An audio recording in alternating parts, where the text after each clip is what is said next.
Fox Sports. We are Fox Sports. We are Ohio. Gone are the hot-hitting Kansas City Royals, but it gets no easier as the powerful Blue Jays come to town. Toronto leads the majors in runs scored, so offense will be a key in this four-game series.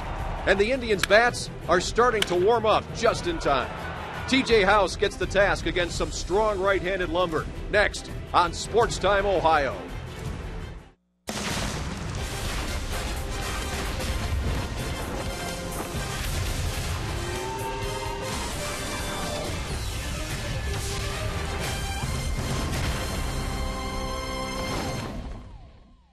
It's an overcast night in downtown Cleveland as the Toronto Blue Jays come to town to open up a four-game series against the Tribe.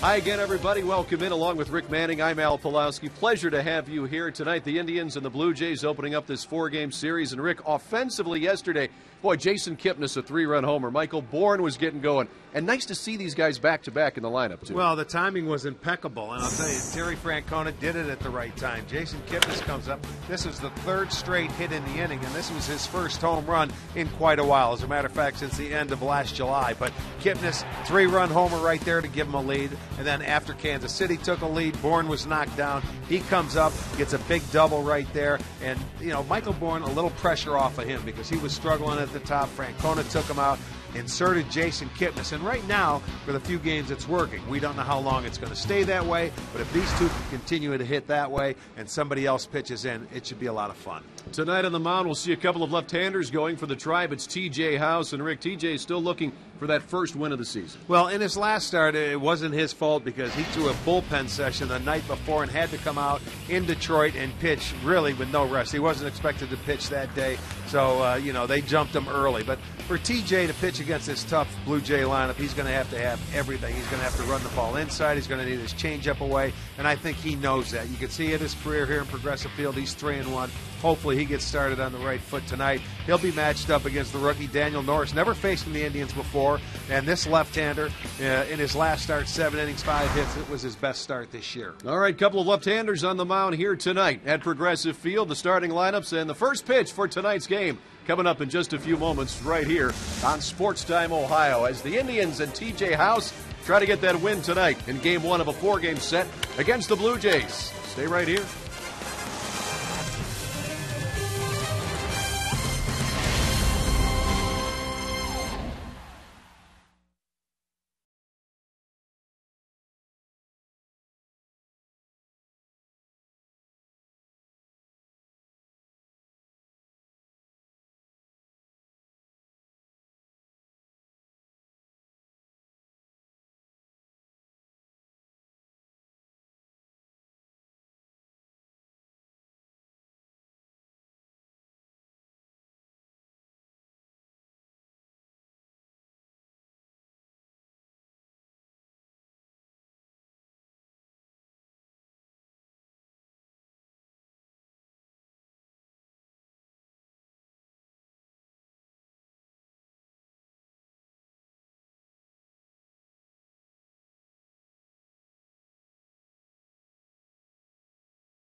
Mason, the official office supplier of the Cleveland Indians.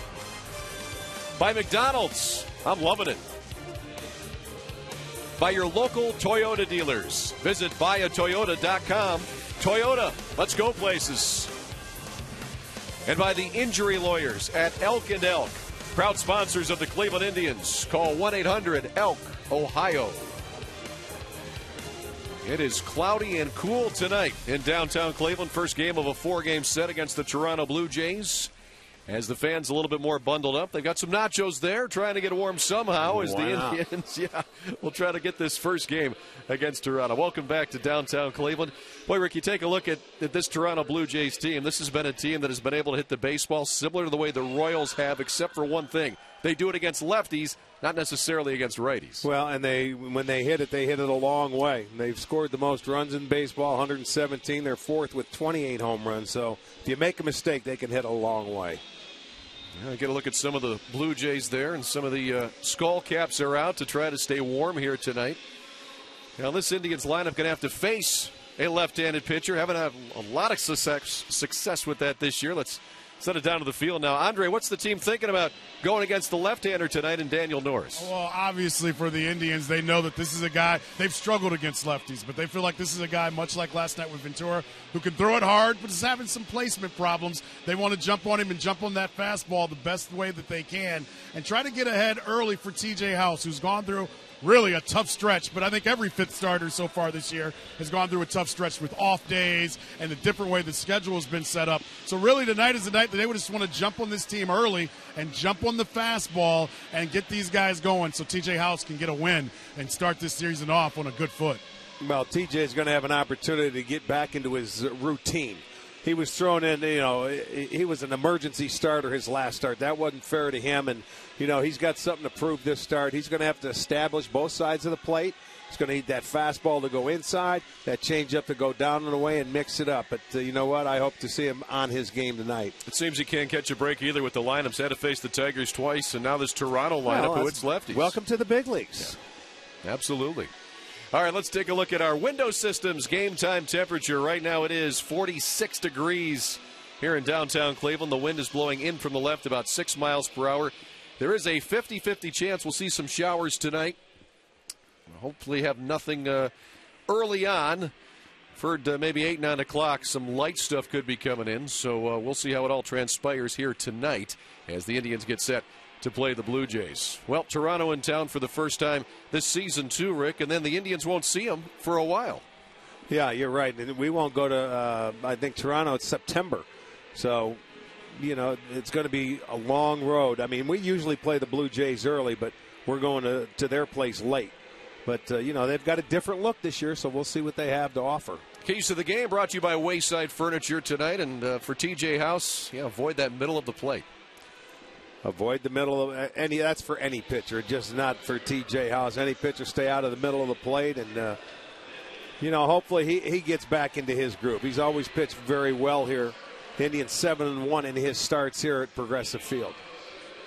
There's a look at TJ as the Indians take the field here at Progressive Field, trying to win their second straight after winning last night against the Kansas City Royals. Time now for the Blue Jays starting lineup presented by Toyota. Devon Travis off to a great start here in April, leads it off. Then Josh Donaldson. Then the averages go down, but the power is still there with Bautista and Encarnacion. Danny Valencia gets the start today with the lefty throwing. Then Russell Martin, Kevin Pillar, Dalton Pompey, and Jonathan Diaz will make his 2015 debut tonight at shortstop for the Jays. And tonight's Northern Ohio Honda starting pitcher is TJ House, the 25-year-old, making his fourth start this year. You mentioned 2 coming against Detroit. The middle start in those other 2 was at Minnesota. That was his longest start this year. He went 5 2/3, 7 hits, and 5 runs allowed. This is his first start against the Toronto Blue Jays, so they have never seen him before, and we'll see how they come out swinging, if they're aggressive early or they want to get a look at him. Let's check out the defense behind House, brought to you by Chrysler. It'll be Brantley in left, Bourne back in center, Moss in right, Chisenhall at third, Aviles gets the start at short, Kipnis back at second, Santana is at first with Perez doing the catching.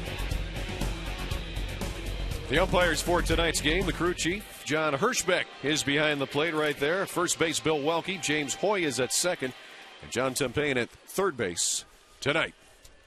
And we are set for baseball here in downtown Cleveland as the wind picks up just a bit.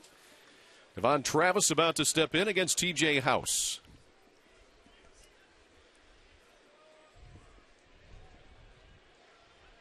What a start this guy is off to, huh? Yeah, impressive average. He takes ball one from House, 342. He also has 6 homers and 19 ribbies. Yeah, he was in Detroit, and he was in the Anthony Ghost trade, where Detroit felt they were getting the center fielder. Well, you know what? Toronto looks like they got themselves a second baseman. You know, of course, with Ian Kinsler there, that was his roadblock over in Detroit, but getting an opportunity, and it's a nice lineup to fit in. And Josh Donaldson hitting behind him in the 2-hole. Combined, those two are batting .338 on the season. Now 2-2 to Travis.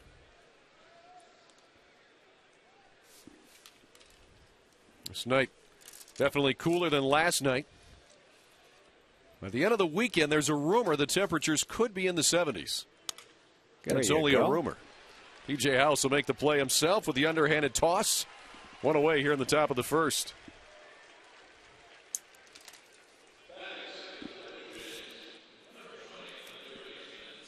That'll bring Josh Donaldson to the plate, the former Oakland Athletic. So far, so good. His first month in Toronto. He's also got impressive numbers. .333 average, 5 homers, 16 runs batted in.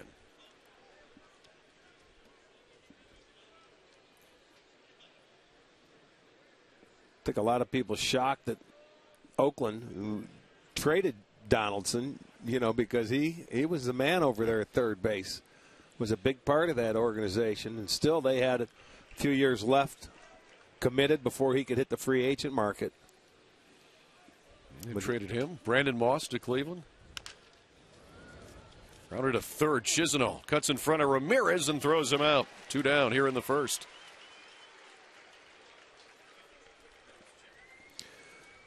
Well, so far you see a couple of swings off the end of the bat, so T.J. House establishing that changeup early.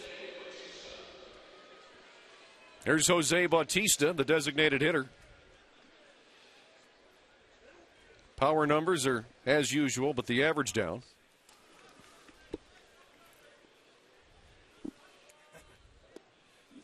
T.J. House gets ahead of Bautista. T.J. with the fastball, slider, and change. That a boy. Yeah, Bautista ate it on the ground. Ramirez on the run.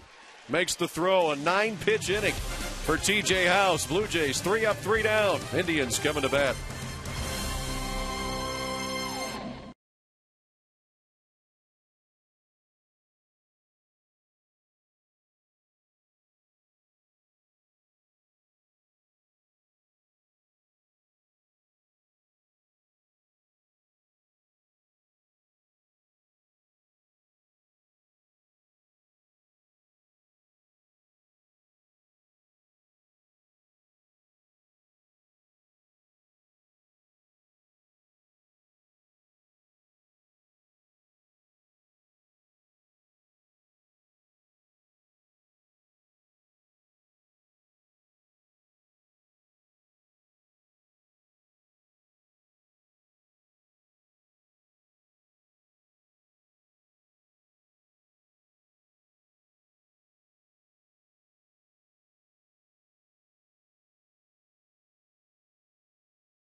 Inning here in Cleveland, scoreless between the Jays and the Tribe. Let's take a look at the Indians starting lineup, brought to you by Progressive Insurance. Some righties in there tonight. Kipnis, Aviles, Brantley, the top third. Then Santana, Moss, and Rayburn, followed by Chisenhall. Perez, who had a great night last night against Kansas City. And then Michael Bourne in center field. Tonight's Northern Ohio Honda starting pitcher, Daniel Norris, the left-hander, a young man. Just turned 22 years old in his last start, which came against Tampa. He faces Jason Kipnis to lead it off, who takes ball one. Sixth major league start tonight. He's 1-0 on the road in his 2 games.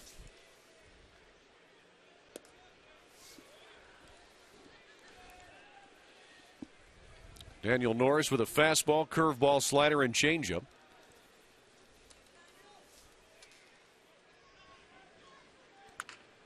Kipnis tops it to first. He's out number 1. Encarnacion does it himself. Let's check out the Jays defense, brought to you by Chrysler. In the outfield from left to right, it's Pompey, Pilar, and Valencia. On the infield, it's Donaldson at third, Diaz is short. Travis is at second, Encarnacion is at first with Martin behind the plate. There's Mike Aviles for the Tribe, starting at shortstop today. Shows bunt, takes low for a ball.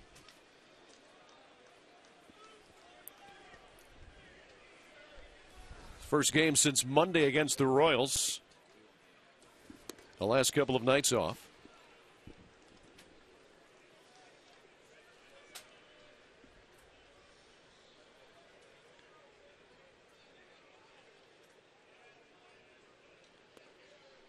Now 3-0 to Aviles.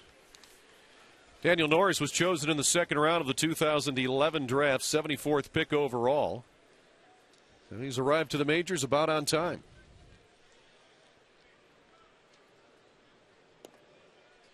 In a brief stint with the Blue Jays last year, pitched in a game in September.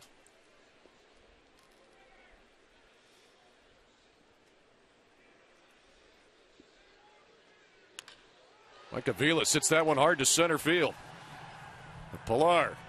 It's under as that ball died there in right center for the second out. Yeah, if any wind, it seems like it's blowing in a little bit, if anything, so it should knock the ball down a little bit. Not very strong, but I thought the ball was hit better than what it was there. There's a look at the flags. Again, doesn't appear to be much breeze. No, but that ball didn't carry a hole very well, I'll tell you that. Looked good leaving the bat and just died out there in right center. Michael Brantley in the 3-hole tonight.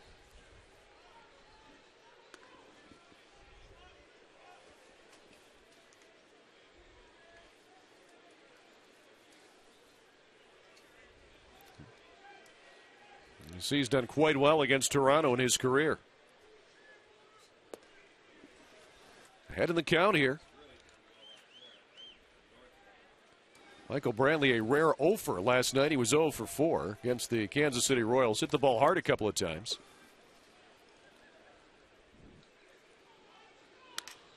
It's that one to left center. That is in the gap. He's back at it. Brantley around first. He'll head to second. Throw is offline. Michael Brantley, a stand-up double with 2 outs here in the first. Yeah, pretty swing from Michael. Gets his 6th double. Steps up and just put a nice smooth stroke on the ball to left center field. He got a fastball down and out over the plate. I was going to say, usually Michael loves the Blue Jays when they go up to Toronto. We won't get there till September, but he's a .500 hitter north of the border. But not bad here. Starts it off with a 2-out double. And a runner in scoring position for Carlos Santana. He was 0 for 1 last night, but he had 3 walks. Yeah, 18 on the year for Santana. He's like that multivitamin. It's one a day. It's a walk a day for Santana, it seems like. .239 overall, the average, but much better against lefties this year. .286 versus batting just .205 against right-handers. Got away for a moment from Martin. But no advancement by Michael Brantley. He'll stay at second.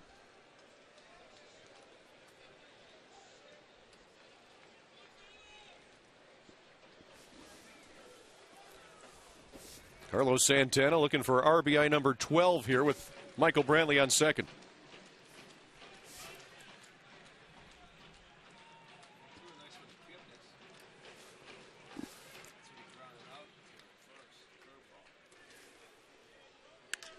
He fouls that one off to the right side. So Norris ahead in the count here. Santana also hitting much better at home than on the road. 280 here at Progressive Field. Just 214 on the road. Yeah, right? I know. I saw that when our extended trip the last time, the 9 games, 10-day trip. I looked, I said, boy, Carlos needs to get home a little bit to get some hits. Yeah. Then when we go on the road, we're only gone for 3 days when you go to Kansas City after an off day Monday. Fouls that one off again. Good pitch in on the hands. He definitely likes hitting at home this year. Career 245 hitter at Progressive Field. But he's enjoying it so far in April. Get to turn the page tomorrow, too. May 1st, huh? The Indians will be happy for that. Santana crushes that ball, but a great job by the shortstop Diaz, who fields it on one hop and throws him out. So the Indians retired here in the first. We're scoreless after 1.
Outfit there for the Blue Jays fans, dressed like it's 80 degrees it's out. Spring. Really. It's actually summer for them.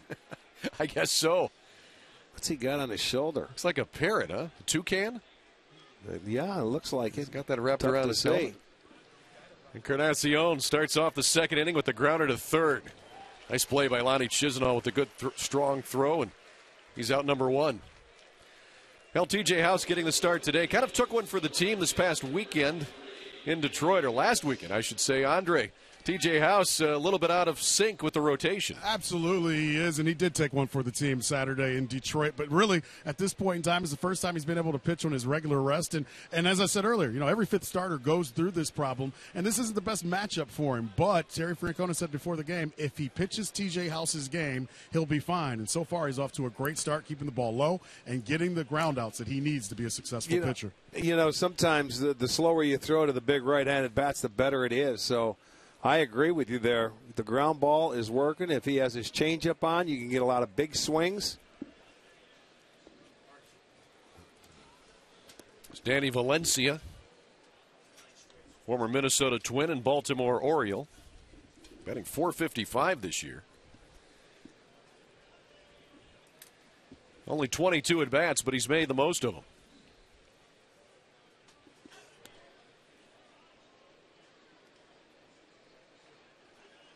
He's batting .300 against righties, but .583 against left-handers. Grounded to third. Chisenhall dropped it. Recovers. Throws him out. Third ball to Chisenhall already in here in the second inning. 3 assists. Right at him. Playing deep. Didn't field that one, but it didn't kick away that far. Just make a nice, strong throw. Accurate. Get it right there. Russell Martin batting 6th in today's order will come to the plate with 2 outs and nobody on here in the second. I think just 186 on the season.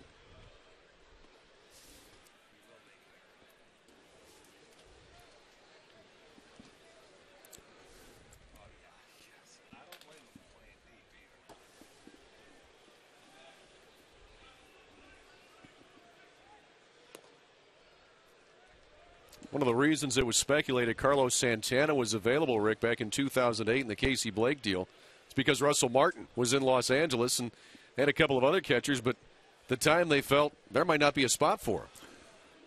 Yeah, this guy has turned out to be a really good catcher. And to move on, free agent when he was with the Yankees, and he went to Pittsburgh, played very well there. Man, draws the walk. 4-pitch walk. So he's aboard with 2 outs.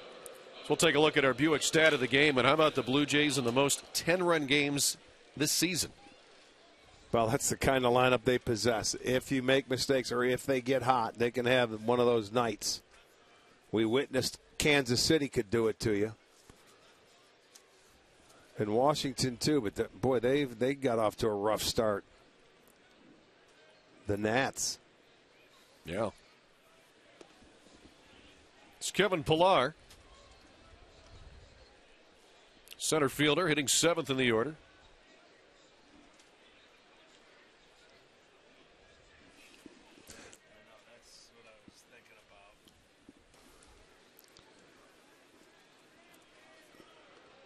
Shows bunt. Hubbard takes He's taking it now. He missed his last 6. He was locked in there for a while. So Perez wants to go out and have a little talk with him. So those two will get on the same page.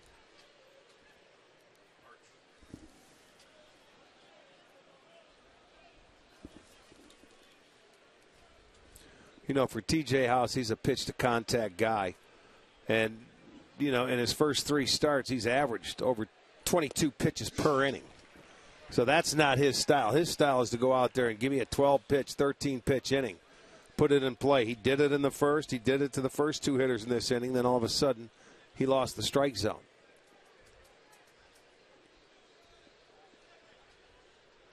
There you go. Back to it. Aviles makes the throw. Blue Jays retired here in the second inning. Still scoreless in Cleveland.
Baseball all season long with MLB.com at bat on your smartphone or tablet. You can stay connected with live radio broadcast, stats, breaking news, and more.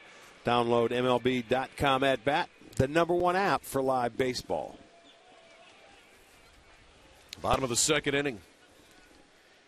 Hitters 5, 6, and 7 for Terry Francona, Brandon Moss, Ryan Rayburn, Lonnie Chisenhall. This will be just the 5th plate appearance for Brandon Moss this year against a lefty. He's 1 for 4 thus far against left-handers. Norris with that fastball in the inside corner. He'll be between 90 and 97 with the fastball tonight. He jumps ahead of Brandon Moss here. He's got that real nice slow curveball too, Rick, that 1-7 tilt on that curve. And he'll throw about 72 to 74. Well, he can get it up there 92 to 94. He's got a good fastball, a live arm, a slider. He will make a changeup, but he's young. I mean, he's learning at the big league level here. First time that he's faced the Indians, first time we've ever had an opportunity to see him. There's a good breaking ball, a little high.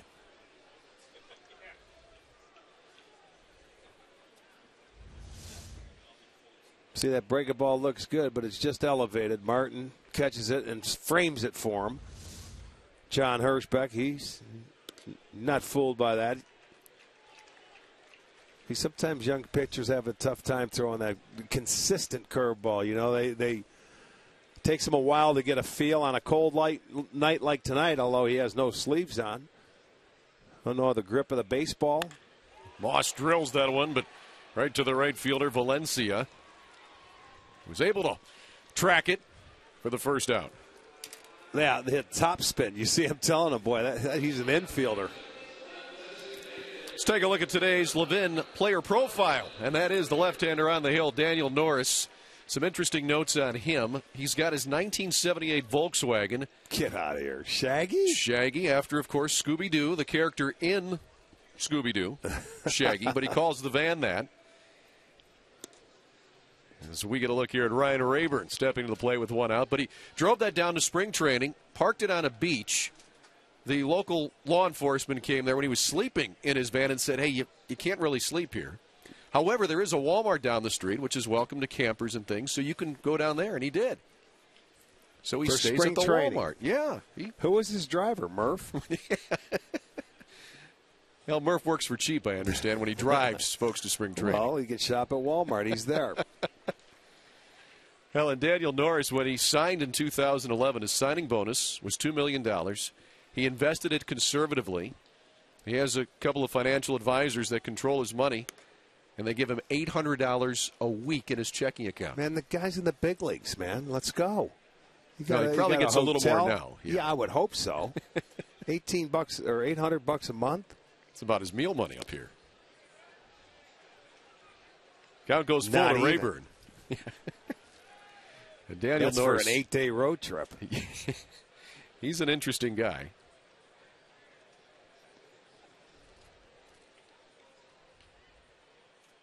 He's like one of our cameramen that used to work here, the hippie we called him. Rayburn with the single to center with one out. Now, Norris has been called a hippie sometimes, but he said he's never tried drugs, never taken alcohol. Well, there's a fastball down the middle. Rayburn likes the way he's swinging a bat. It doesn't surprise me. He's locked in on everything. Remember last year we talked a lot about him getting pitches that he likes and fouling them off. He's not fouling them off this year. He's getting on top of them, and he's using the whole field. And that's a good swing, and he better get out of the middle, or he's lucky it's just a single. There's Lonnie Chisenhall. Had a double last night for the Tribe in their back-to-back-to-back doubles in that 6th inning, in which they scored 3 runs against Kansas City and eventually got the win 7-5.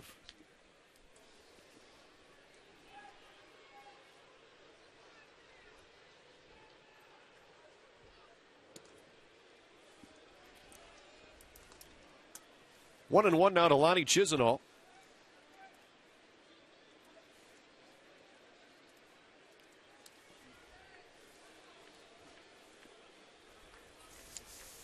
Against lefties this year, he's batting .292, while against righties, Rick, hitting only .195. Well, hard to believe. He had last year was a strange year for him because he never hit lefties, and he was platooning for a while until he started swinging the bat so well and ended up hitting lefties very well. Now fouls that one off. It'll make the seats.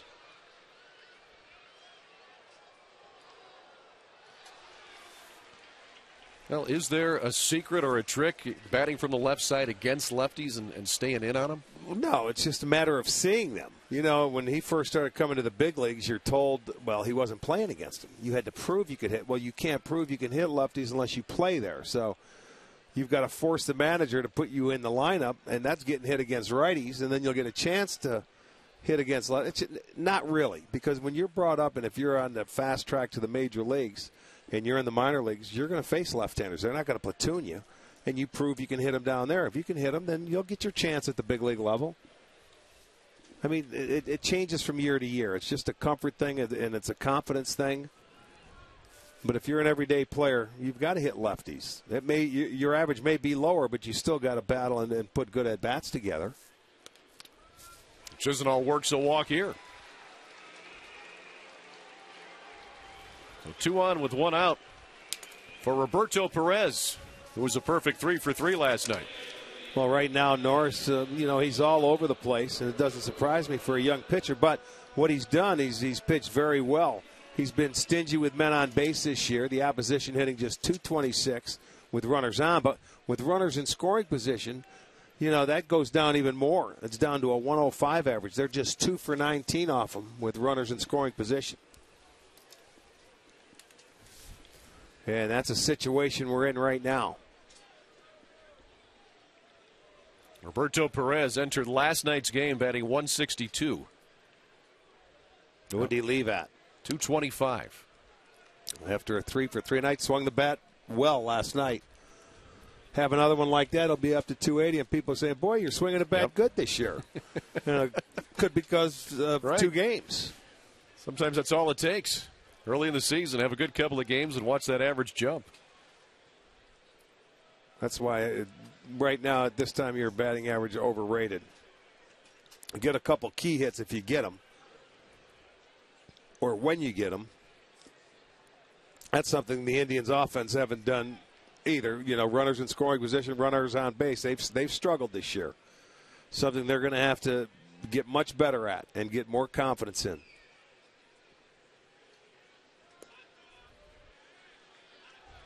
There you go. Make them work. 2-1 now to Roberto Perez, as Norris working himself into a little bit of trouble here in the second inning.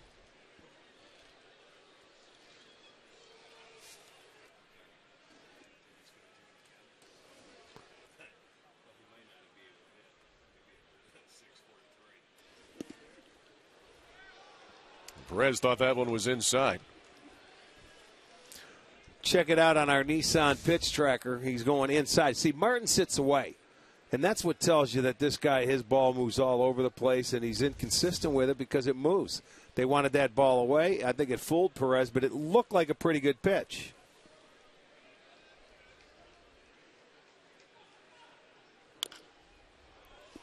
Perez stays alive. He get that one off his foot. Roberto will walk that one off.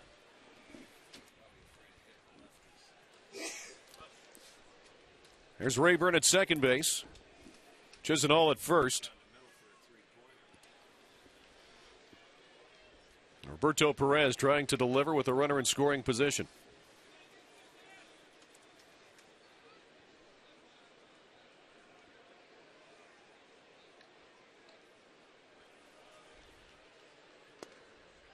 That went off the glove of Martin, but I'll tell you what, his ball must be moving a lot more than we can see from here because Martin had to get up. He's calling the pitches, so he knows what's coming.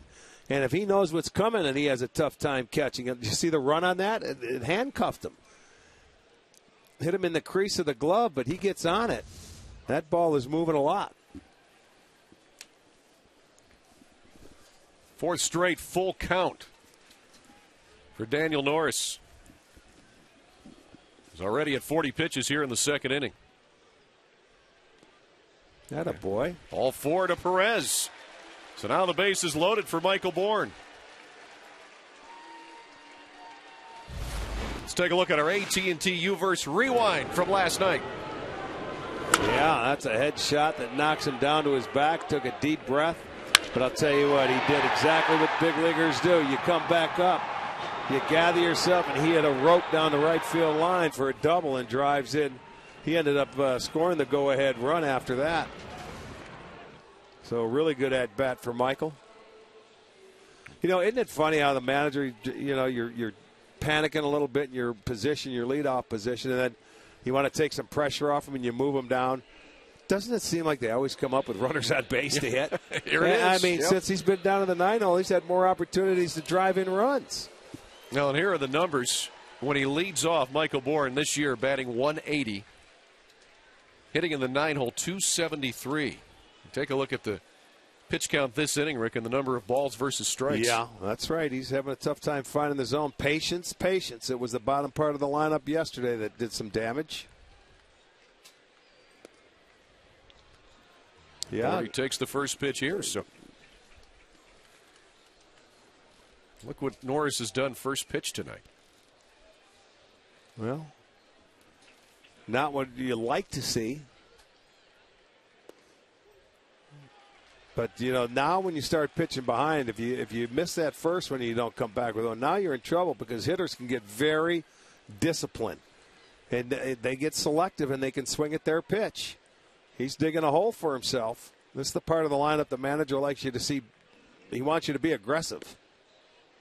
And he can't find it. I would not be shocked to see Bourne take 2 here.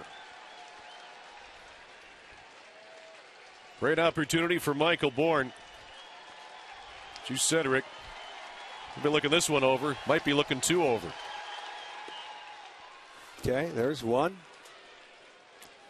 You know, with a guy like this, he's a young man. He's a young major league starter. Take 2. Michael's been around long enough. You get a good look to what because you're going to get a fastball. And he pops that one up. Break for Norris. It's on the infield. Travis calling for it. The second baseman hauls it in. Infield fly as well. So a big out for Norris. Let's take a look at our great clip. Play of the game from last night. Jason Kipnis, who's coming to the plate now. The third inning last night. 3-run homer. Boy, that had to feel good for Kip. Long time coming. Nice jog around the bases, and it was a timely hit. They were down 2-0 at the time, and it was a three-pointer. They could use another timely hit right here. Kipnis grounded out to first in the first inning. That was a perfect pitch for Norris. Right on the outside corner.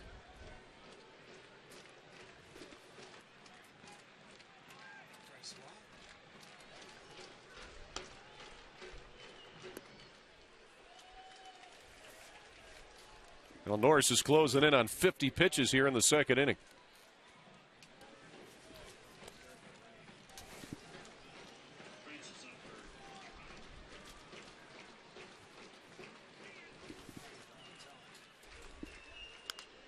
Kipnis fouls that one off, so he's down to the count 1-2.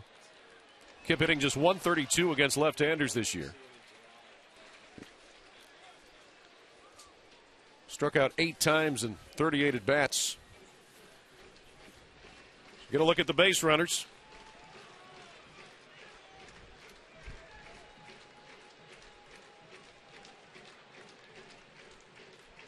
Daniel Norris trying to work out of it.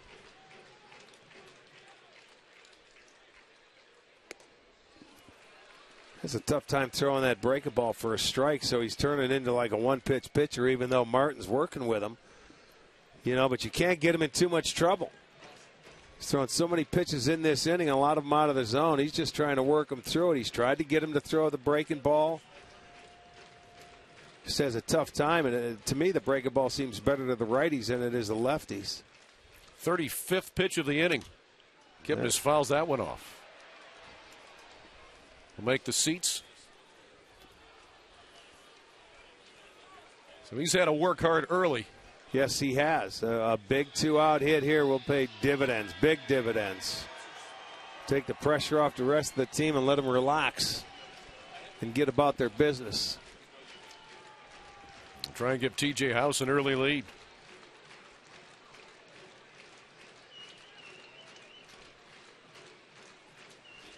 Again, the 2-2. Kipnis hits that one down the left field line, but it's slicing into the seats. We'll do it again. So Kipnis wasted a couple of decent pitches there. Oh, my goodness. Look at this celebration on the foul ball. 6 Blue Jays fans, they're all there. They are. Oh, Chuck Norris. They're going for Chuck Norris, sure. Yeah. For the pitcher.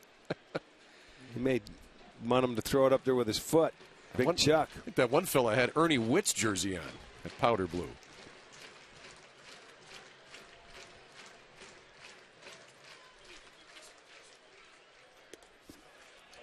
There's that curveball out of the strike zone, and now the count's full. Well, I know why Martin called it, because Kipnis was zoning in on that fastball. He started one off the dugout, then he zeroed it in down the line. He was thinking, I got to get him off the fastball. But the kid can't throw it for a strike, so you know you're going to get a fastball here if you're Kipnis. At least that's what I'd be looking for. Kipnis hits that one to left.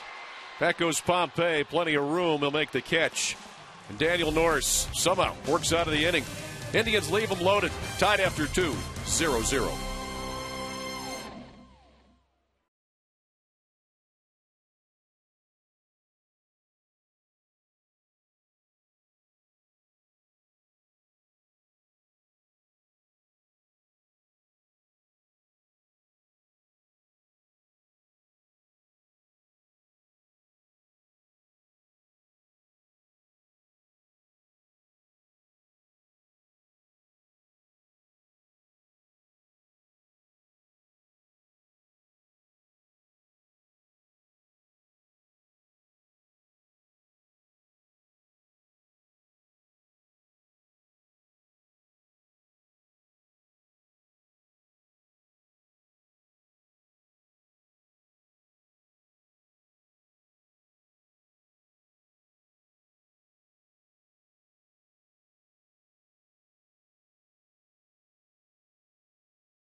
Along with Andre Knott and Rick Manning, I'm Al Pulowski.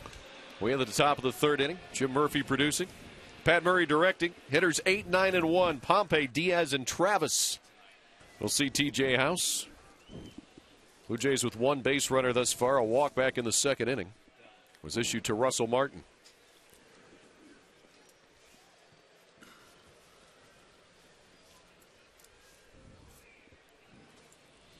There's Dalton Pompey. Trying to lay one down. Fouls it back for strike 1. Trying to get something started because it's been a breeze for House for the most part. All ground ball out so far, which is a good sign. All on the infield. 3 to Chisenhall, 2 to Aviles, and 1 House took care of himself. And there, let's not. Come on, Kip, join the party. So now 4-3 is on the scorecard. Well, the Tribe will take on the Twins Friday, May 8th, and you can save on tickets by lower box or lower reserve tickets by May 4th, and you'll receive 24% off. This offer is available only at Indians.com. Jonathan Diaz, the number 9 hitter. This will be his first plate appearance. 2015. He batted 158 last year. They take strike 1 from T.J. House. That's what he's done at AAA Buffalo. A hard hit to third. Oh, Chisholm yeah. ball. Nice pick. 2 outs. Boy, I'll tell you what, infielders, get ready. Everything on the ground tonight. Eight outs, all ground ball outs, 1 base runner. It's been a walk, and that was a decent line drive, not smoked, but it gave Lonnie time to go to his backhand side. He was playing even with the bag because Diaz is not a power guy. Here's our T-Mobile game changer, Travis, who's having a great year for Toronto. Granted, it's only a month, but off to a great start. He's one of 4 rookies to post those totals in April.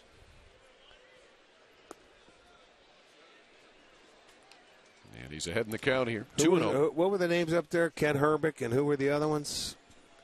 Pujols and Jose Abreu. Now, those 3 are like power hitters. This guy, what's he, 5'8"? And he's putting up those kind of numbers. Total opposite of those 3 names that were up on the board. Yeah, but he's showing power. He's showing some speed. Very good average.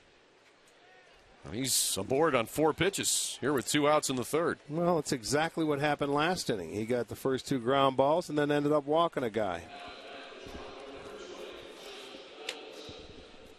That'll bring Donaldson to the plate, who grounded out to Chisenhall at third, his first time up.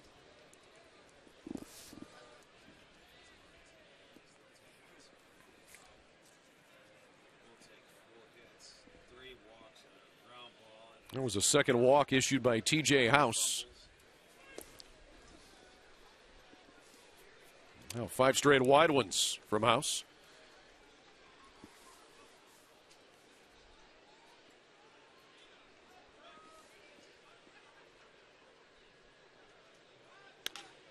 Grounded to second. Kipnis was pulled over towards the bag, but able to get there and throw him out.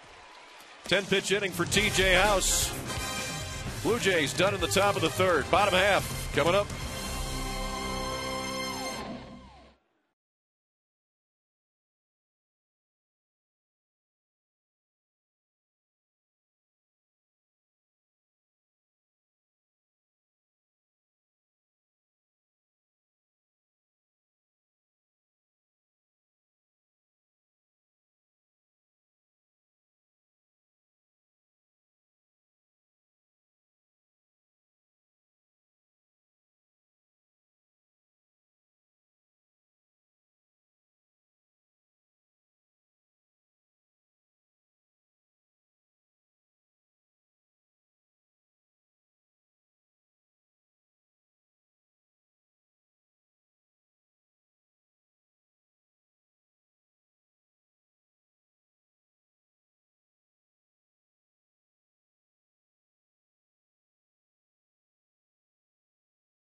Miller time later in tonight's game, brought to you by Miller Lite.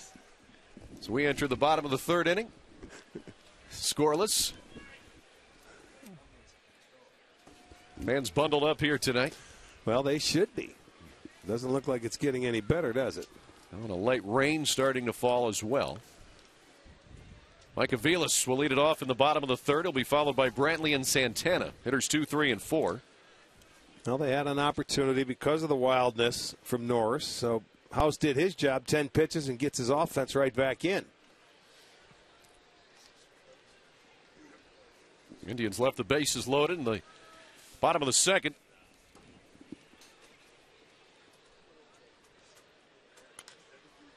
Now 1-2 to Mike Aviles, who flew out to center field his first time up.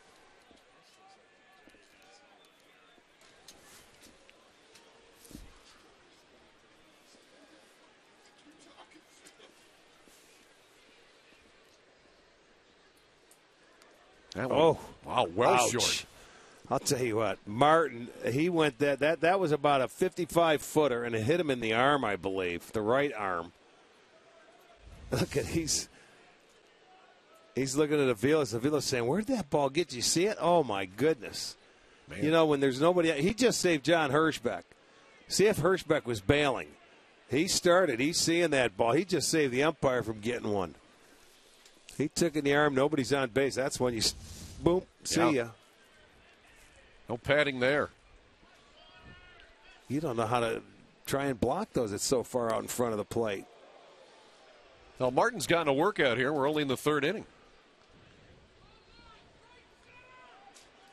Well, he's trying to work him through it, but he's turning into a one-pitch pitcher from what I can see, and that's the fastball. So the Indians, you know, lock in. But his fastball's moving. That's the one thing. It's all over the place. This is already the 6th full count tonight that the Indians have worked against Norris. And we're in the third inning. That doesn't bode well for staying in the ballgame for any length of time. So a changeup. He gets his first strikeout. Time now for a Mazda game break. Let's check in with Jensen Lewis. Jensen?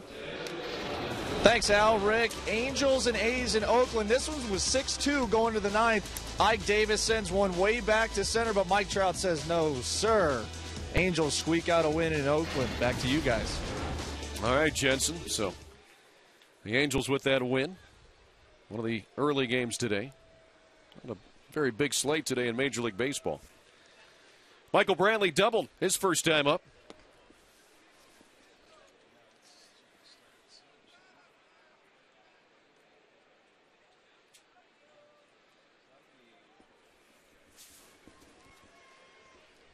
Michael came into tonight hitting just .211 against lefties, but that nice double. However, here he grounds out to the second baseman. Travis throws him out. 2 outs. Well, catch a game at the new 2-story bar Friday or Sunday with the $13 district ticket presented by Sports Time Ohio. The new bar is the best place in town to grab a cold one. And with the district ticket, your first drink is on us. Go to Indians.com.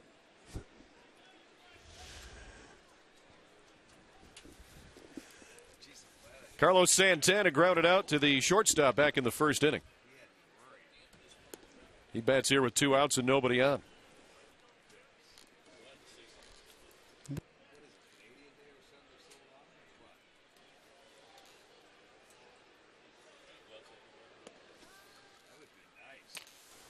Well, Travis has thrown a number of pitches, or rather Norris has thrown a number of pitches here, Rick, in this first couple innings now and into the third, but maybe effectively wild. As you said, sometimes Martin didn't know where the ball was going. How does the hitter know? Well, Martin's really trying to work with this young guy to get him in to throw his off-speed pitches. He's maybe just trying a little too hard. He got Aviles on a nice changeup there. He has the pitches to use, but he just can't command them right now. You know, he's coming off his best start of the year, where he went 7 innings and gave up 5 hits and 1 run. But he did walk 3. So he's a typical young pitcher where you may have command issues. You just got to get a feel for his off-speed pitches.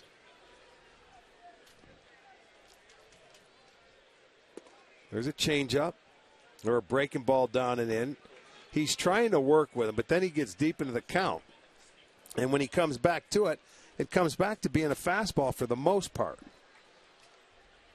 Another full count.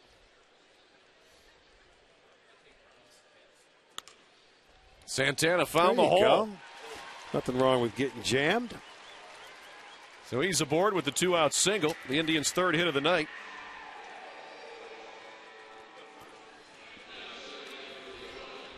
You know, a high fastball that gets in on him on the trademark. But you know what?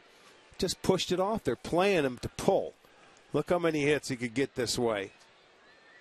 There you go. 2 out, you get a single. That's just a routine ground ball to the hole at second base, but it wasn't the hole. It was right at the second baseman. So now Brandon Moss with the shift on. And he's just having all kinds of trouble with that feel for that curveball. Well, like I said, I think he throws it better to the right-handers than he does the left-handers.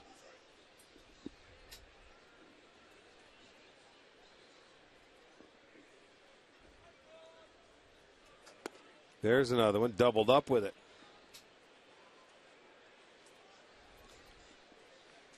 You know, the first one he started behind him and it stayed up and it was in. This one he followed through and it ended in a very good spot down and away. That's where you want the breaking ball.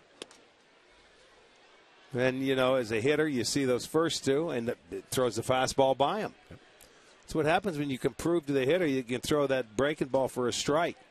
Makes the fastball that much better.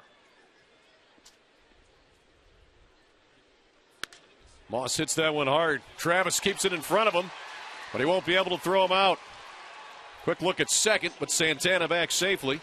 He just tried to smother that ball with his chest. He was playing, you know, short right field, and that ball's going to hit in front of him. And, you know, as you're an infielder, you're not used to a ball having that much hang time and then coming down, and he just wanted to knock it in his chest and get down. He was acting like a catcher there, just trying to keep it in front of him where he could pick it up and throw it to first base, but it trickled away from him and went towards second base. So there's really no chance of getting Moss. That'll be a single.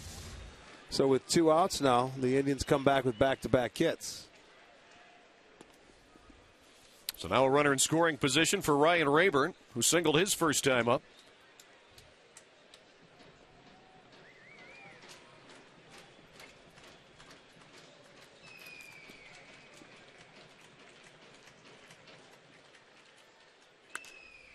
Hits that one hard, but foul off the facing of the mezzanine, and quickly it's 0-2 to Rayburn.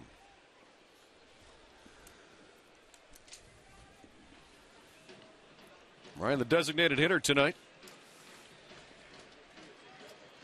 It's off to a good start in this category, 3 for 5.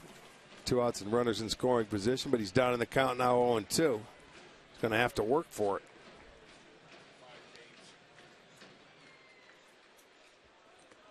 That one crossed up Martin. Santana on his way to third. He's there as Moss trots down to second. So now 2 runners in scoring position for Rayburn.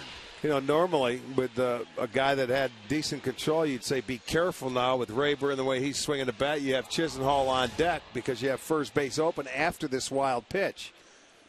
But, you know, even if you put him on or you walk him, you still have trouble throwing strikes. He's all over the place. Russell Martin's been using that body. Well, if you're Santana at third base, be alive because he has bounced a few of them. 5 pitches out in front. That one high and tight to Rayburn. We've got a bit of a shift on for Rayburn. Travis, the second baseman, about 5 feet to the shortstop side of the bag, as you see. There's a lot of room on that right side for Ryan.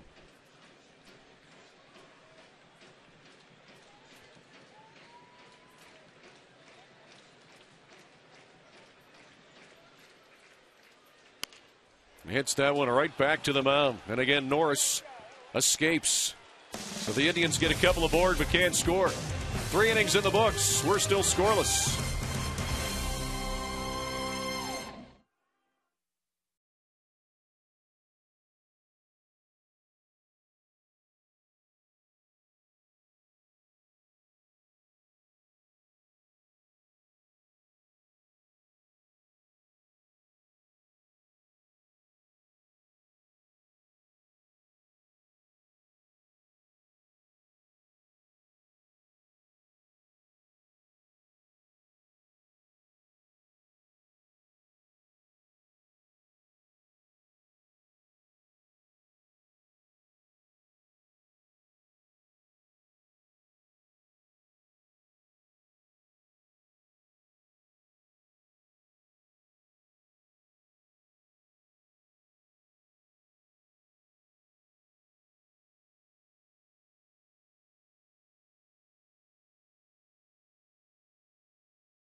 Cleveland. Here's Brandon Kenke, the grounds crew leader here, talking to John Hirschbeck, the crew chief. Some light rain is misting on and off. It's very light. Some discussions about that. Here in the fourth inning, it's Bautista, Encarnacion, and Valencia. Hitters 3, 4, and 5. Bautista turns out of that one. Grounded out to the shortstop. His first time up. How about House today? 9 outs, all on groundouts. Yeah. That's the way to do it. All on the infielders. They're ready to work. He's working quickly, so I'll tell you, there's nothing better as an infielder than when you get an opportunity, you're ready for every pitch if it's ever hit. Right now, 3-1. Be ready. House threw 32 pitches in the first 3 innings. Norris threw 78. However, we're at the same spot. Scoreless here as Bautista works a leadoff walk.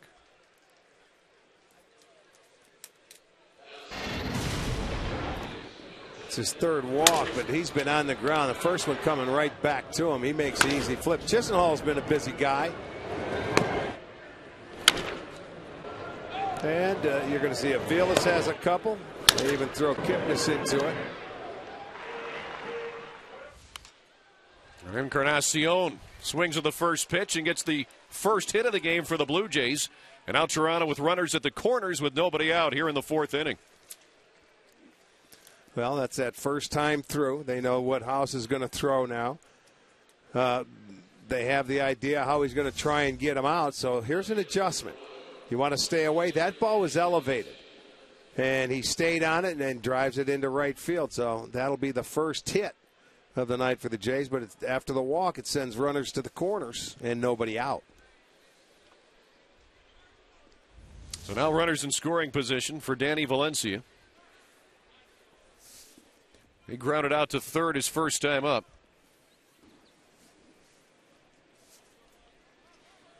He's 3 for 7 with runners in scoring position this year. The Blue Jays an opportunity to score first.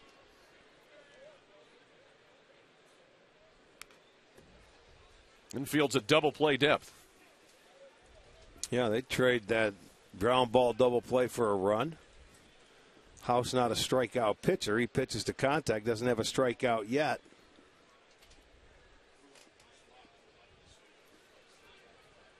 Unlike the rest of the starting staff for the Indians that are all strikeout pitchers for the most part. Yeah, House gives him quite a contrast. He's the only lefty in the starting rotation. And as you said, Rick, he pitches to contact, and those other guys are looking for the Ks, like Kluber. Well, they can when need be. Bauer, Kluber, Carrasco, Salazar. But not to say that House can't get one either. He's ahead in the count here to Valencia.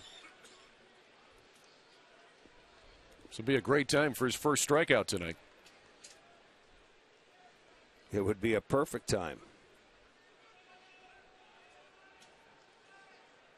See if he can get him to chase another one down.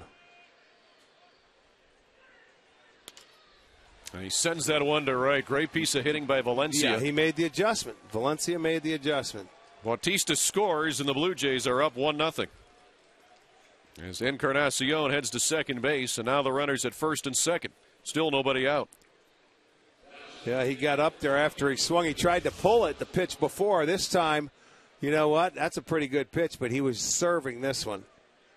Look at it. He did not try to do anything. That pitch was down.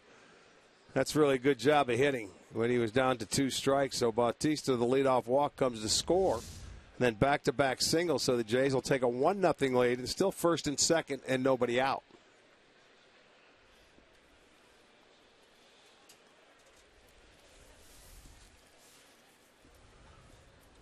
Russell Martin, who walked his first time up, will be the batter against House. The Blue Jays with a run in here in the fourth inning, looking to add more.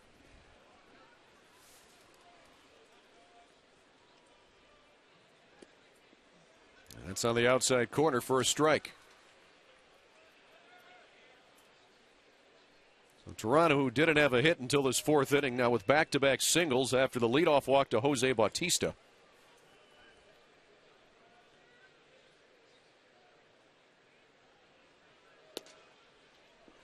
And just off the plate. It's a good pitch. You want him to go after that ball and hit it because there's a pretty good chance you can get a double play with that ball. He didn't offer at it, though.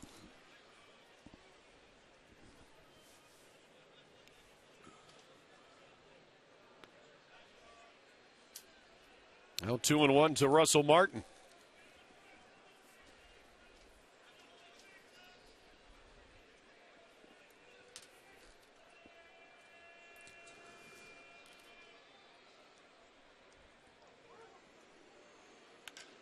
Lines that one to right near the line. It is a fair ball into the corner. One run is in. Valencia coming around third. He'll be stopped there. Now he'll throw back to third, but Valencia scampers back to the bag. So it's an RBI double for Russell Martin. 2-0 Toronto. And now Blue Jays at second and third with nobody out. Well, this is where now TJ House better make the adjustment because Toronto went through that first time through the lineup.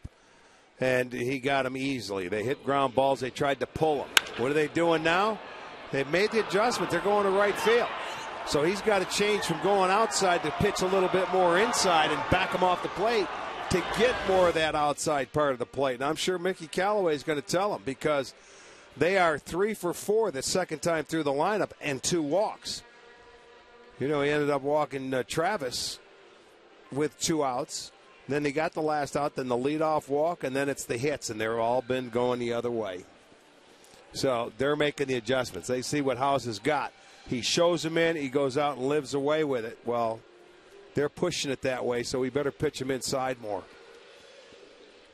Well, Martin rifled it down the line. Valencia, as we showed you on our pitch tracker, that pitch was outside and low, and he still went with right field. Exactly, with 2 strikes. He didn't look anything else.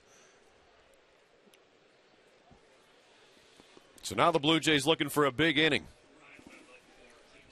2 runs already in. And now Kevin Pillar. He grounded to short his only time up back in the second inning. There you go. Inside fastball. I'm not saying he can live in there, but you certainly have to prove to them you're not afraid to pitch in there and throw him strikes. Corners are in. Kipnis and Aviles in regular depth, second and short.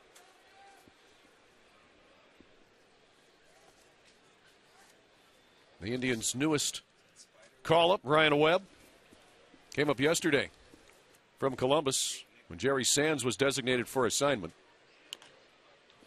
Pillar fouls that one off his leg.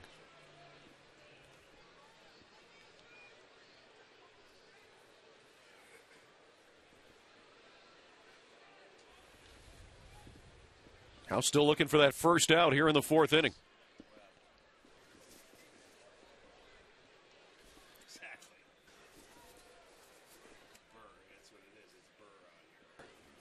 Valencia's at third, Martin's at second. A little off the plate, 1-2.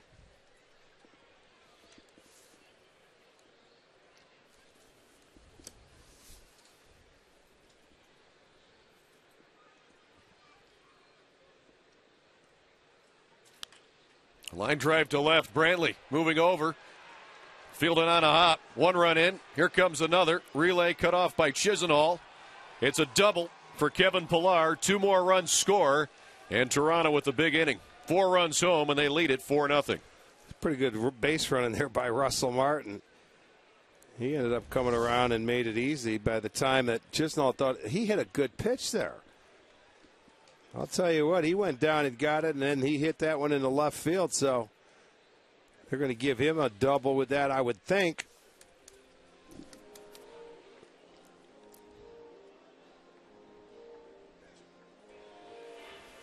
And that will end the night for TJ House as Terry Francona will bring in Ryan Webb with our Cleveland Clinic call to the bullpen.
the theme for Toronto here in the fourth? Well, they made an adjustment that first time through, Al. He had all ground balls. They were trying to pull him, and then all of a sudden they said, hey, if this guy wants to stay away, we're going to shoot it that way. And they did. After the leadoff walk, he made a good pitch there, but it was off speed. So he got the barrel head of the bat out front. They doubled him, and there's 4 runs in before you know it. And still a runner on second base and nobody out. So he went 3+ innings, 4 hits, the 3 walks. So it happened in a hurry. And I mean, that's what the Jays are very capable of doing. Now, House didn't allow a hit until the 4th inning. And then he gave up 4 straight after a leadoff walk to Bautista to end his night. So here's Ryan Webb in his Indians debut. He'll face Dalton Pompey. It's on the ground to Webb. 1-3 on the out as Kevin Pillar moves over to third. You know, I've seen a similar pattern here when Detroit was in town, when Kansas City comes into town, and now you see Toronto, and it's only been the 4th inning. Those guys have been using the opposite field. They've been going up the middle the other way, and they've been wearing out the baseball. I mean, a lot of hits with those teams coming to town. The Indians will play the infield in with 1 out and a runner at third for Jonathan Diaz, who grounded out his only time up. Here's the suicide. Successful. Look at Run that. scores. Go ahead. You get that one, your youngster you just call up. First opportunity, first pitch, squeeze. You get an extra run home. That's 5 now. That'll be charged. Close the book on House. And, you know, that's just a great. Watch him break at third base. He took off. It was not an easy pitch to bunt, but he got it down, put it in fair territory. That's a job well done by Jonathan Diaz. Nothing you can do about that. So the sacrifice on the suicide squeeze gets the runner home. Not a big lead either at third base by Pillar, but boy, once he started, he was motoring. Don't need the lead. You just need the hitter to put it down in fair territory. So the 5 runs against Toronto, all charged to T.J. House. Grounder to third. Chisenhall throws out Travis, and the inning is over. But Toronto with 5 runs in the 4th. They lead at 5-0.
Five runs in the top half. They lead at 5-0. Let's take a look at today's injury report, brought to you by the injury lawyers at Elk & Elk for Toronto. 4 players on the DL. Jose Reyes, the most recent one, placed there. Yeah, Stroman, a pitcher that they were looking forward to having all year. A good young pitcher. New pitcher for the Blue Jays, Rick, Jeff Francis. Yeah, speaking of pitchers, they've already made a change with their starter as well. So Daniel Norris out. Francis into the ball game. Francis has been around, and Another left-hander, nothing overpowering. He has 11 strikeouts in 7 2/3 innings. You'll see the bottom third of the Indians' order: Chisenhall, Perez, and Bourne. And the Indians have seen him in the past. Lonnie Chisenhall's seen him once, 0 for 1 though, as he takes strike one from Jeff Francis. Through the first 3 innings for the Indians, 15 batters have seen 78 pitches, and they've taken 52 of those. But they were 0 for 3 with runners in scoring position. And 11 of their hitters, as we mentioned, would they have 6 full counts, seen 5 or more pitches. Chisenhall drives that one to right center. That one will be run down, though, by Valencia and right. Again, second ball we've seen to right center, Rick, that just died. Well, take a look now. In the second and third, they had opportunities. Bases loaded. Borney, after he was ahead in the count 3-0, and then Kipnis flied out back in the second inning. Third inning, they had an opportunity. A couple of guys move up. Then right back to Norris as he gets out of it. There's Roberto Perez, who takes a ball inside. Jeff Francis began his major league career in 2004 with the Colorado Rockies. Went to Kansas City in 2011. Came back to Colorado for 2012 and 13. Was in Cincinnati and Oakland and the New York Yankees last year. A lot of bag tags, huh? Yeah, now in Toronto. Canadian and a native of Vancouver, British Columbia. They have a number of Canadians on this team. They can start, 3 of them in a starting lineup if need be. Martin's one I know behind the plate. Michael Saunders, who they acquired in the offseason. Yep. Well, you put Jeff Francis on the hill, you could have 4 Canadian Jays in the field at one time.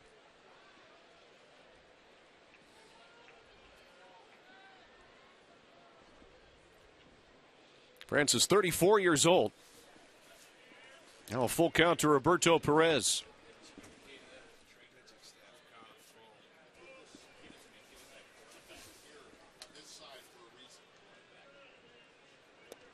A swing and a miss, so Jeff Francis records his first strikeout, second for Jays pitching tonight. And the second annual Velasano Bike Ride for Cancer Research takes place July 17th through the 19th. There'll be 6 different routes that start and finish in downtown Cleveland, including 1- and 2-day rides. Every dollar raised by Velasano participants benefits cancer research at Cleveland Clinic. Get involved by visiting velasano.org. Here's Michael Bourne, who popped out to the second baseman. The bases loaded back in the second inning. That was his only time up. And he's quickly down 0-2. Michael Bourne questioning. Thought that pitch was off the plate.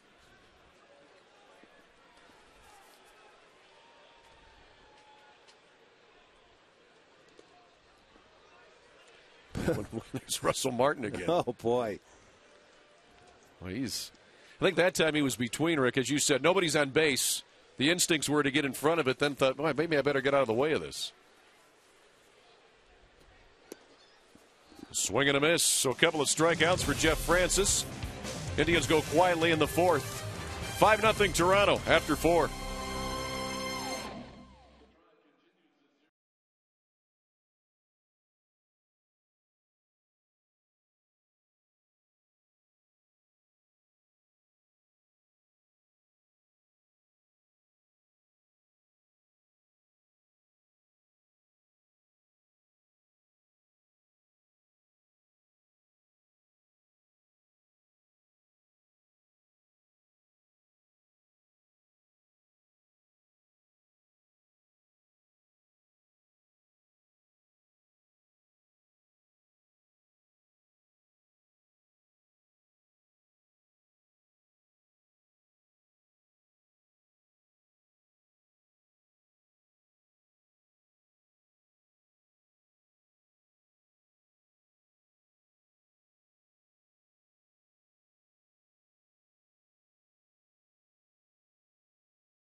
Honda dealers. Also by the Cleveland Clinic. Call today for an appointment today. And by the game-changing, all-new Ford F-150. The future is tough. Fifth inning. On an overcast night in Cleveland, we've seen a missed stop and start. Right now, I think it's stopped for the most part. However, the Blue Jays, with 5 runs in the fourth inning, have a 5-0 lead. Ryan Webb, who came out in the fourth in relief of T.J. House, back out there working in his second inning. Ryan Webb was brought up yesterday from Columbus. He signed with the Tribe as a free agent on April 13th after choosing free agency upon being outrighted on April 13th by the Dodgers. And they acquired him from Baltimore just 4 days earlier. So 3 different stops. 4 now if you... 3 different organizations, 4 cities in about 3 weeks, Rick. Well, you have to do what you feel is best for you, and he's getting an opportunity. He's already back in the big leagues. He's already making an appearance. And he's 2-1 here to Josh Donaldson. Hitters 2, 3, and 4 for the Blue Jays here in the 5th inning. Bautista and Encarnacion to follow. And a liner up the middle, couple of hops. Jason Kipnis right there. Played perfectly. 1 out here in the 5th. MLB on Fox Sports 1 continues on Saturday with another doubleheader, starting with a West Coast interleague showdown between the Angels and Giants, followed by the Reds squaring off against the Braves. Coverage begins at 3:30 p.m. Eastern on your home for baseball every Saturday. Fox Sports 1 and streaming live on Fox Sports Go. So 1 out for Bautista, who grounded out and walked and scored back in the 4th inning. You see the steam coming from the players' breaths. It's dropped a few more degrees here. Cooling down. It was 46 degrees at first pitch. As Bautista drills that one to left center. Bourne going back. He'll play it off the wall on a bounce. Bautista will trot into second base with a stand-up double with 1 out here in the 5th inning.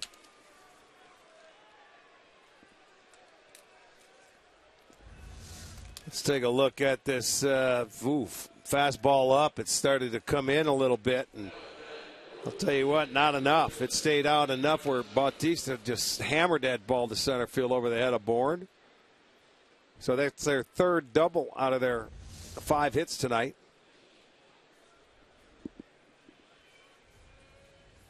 So Bautista with just his 2nd double this season.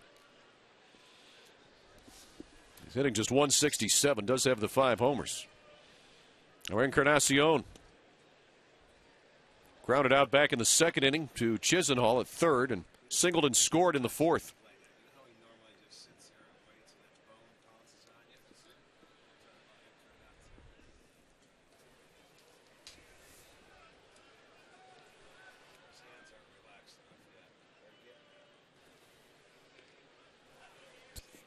One and 1 now to Encarnacion. Ryan Webb made his major league debut with the Padres back in 2009. Stayed with them until 2011. Played with the Marlins. And this spring he went from Baltimore to the Dodgers to the Columbus Clippers and now here to Cleveland. I want to send along a happy belated birthday to Ray Butchko of Westlake, who's 88 years old. Ray, happy birthday.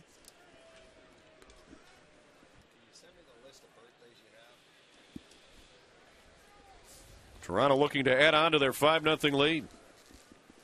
There's Bautista at second base with 1 out here in the 5th.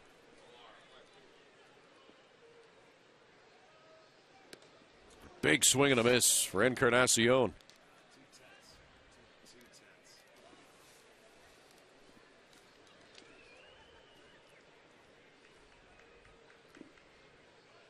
This is the guy that, you know, when he gets it going, he's a scary guy to pitch to. Right now, he's not swinging it like he can, thank goodness. But this lineup, when they get going, that's his second hit going that way. It goes the other way. Bautista will try and score. Moss with the throw to the plate, and he is good throw. Out at home plate. Good throw. Brandon made a beautiful throw.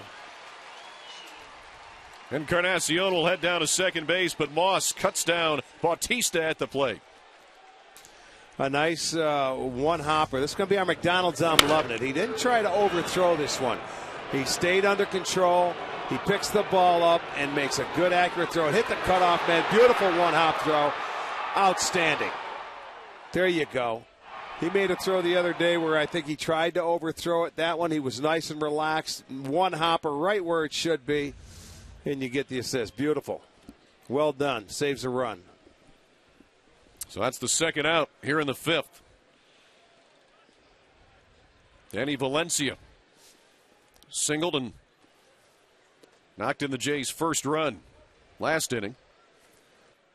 Has another opportunity with the runner in scoring position here. He had an impressive average, but he has just 24 at-bats, including tonight.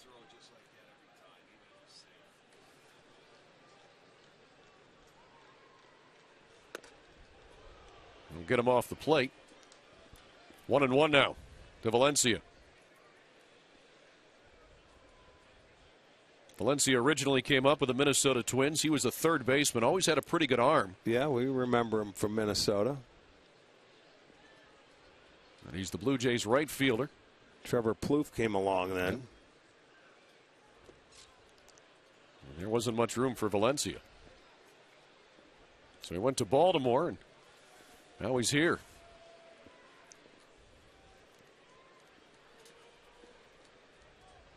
Well, you figure the same division. In Baltimore, they got a chance to see him play enough. He was usually playing against left-handed pitchers. Up as a third baseman. I think he played a little first base in Baltimore, too. Yep.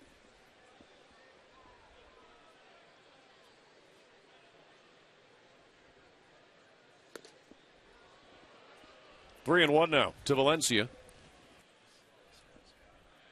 Russell Martin would be next.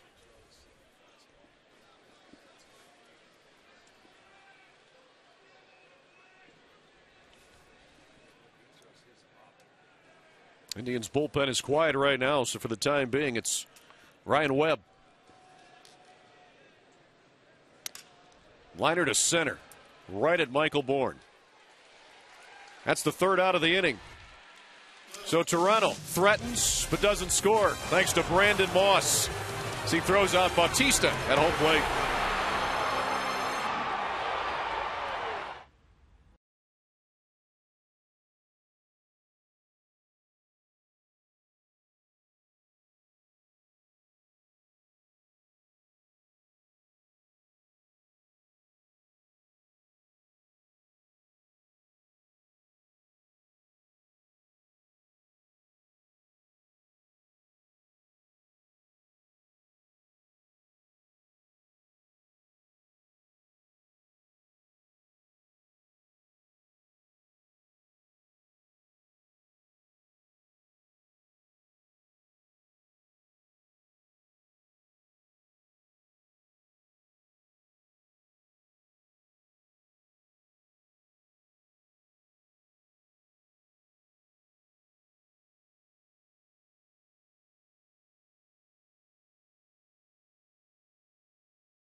It started just $10 for kids 12 and under with the purchase of an adult ticket. Kids tickets located in the new family deck here at Progressive Field. So log on to Indians.com. Bottom half of the fifth inning here at Progressive Field. The top of the Indians batting order. Kipnis, Aviles, and Brantley will face Jeff Francis. Took over in the fourth inning. Had an easy inning. 3 up, 3 down. Couple of strikeouts. First time Kipnis has ever seen Jeff Francis. Well, you have to be patient. And when I mean patient, to stay back. Because he's going to have a tough time throwing his fastball by you. More of a control guy. Tries to just keep you off balance. The ground is short. Diaz. 1 out. That'll bring Mike Aviles to the plate. Who has seen Francis before. He's 3 for 9 in his career against him. Well, Rick, earlier today, you were with the Cleveland Indians Charities.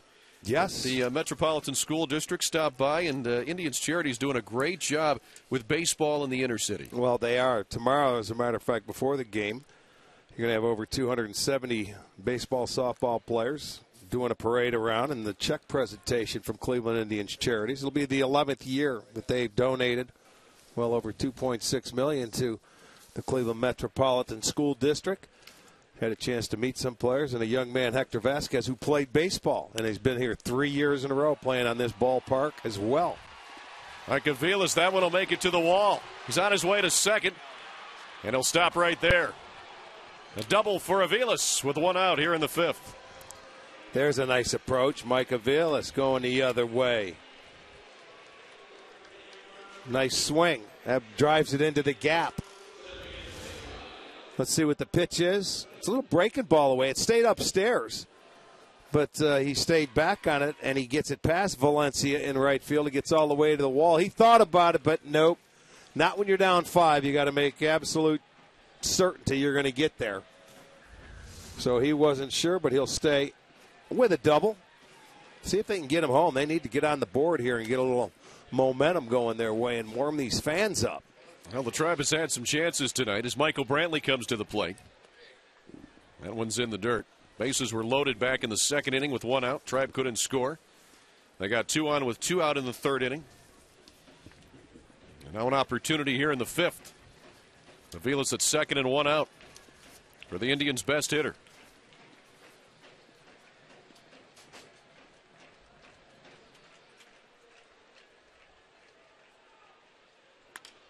Brantley hits that one to left. That'll get down for a base hit. Aviles coming around third. He'll score. Michael Brantley an RBI single. And the Indians are on the board. 5-1 Toronto. Yeah, that's exactly what they needed right there. Good job, Michael Brantley. 2 hits off Francis, and you see both of those guys with the approach of staying back, taking them the other way. Brantley gets his 7th RBI, gets the Indians on the board, makes it a 5-1 game, and you see him fight that ball off. It was upstairs, about belt high. A nice inside-out swing. So Aviles scores. He had a terrific jump at second base, so on the board. So now Carlos Santana. You realized how fast Toronto did it. Let's hope the Indians can come back and have a big inning themselves. Santana tonight, 1 for 2. Grounded out in the first inning to the shortstop, singled in the third.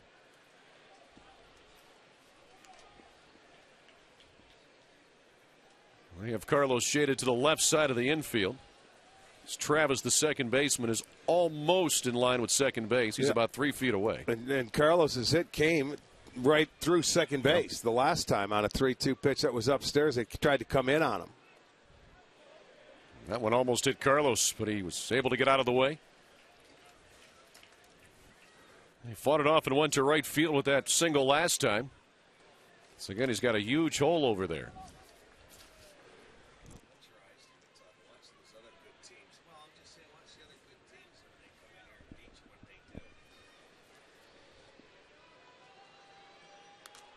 Santana fouls that one off to run the count even at 2-2.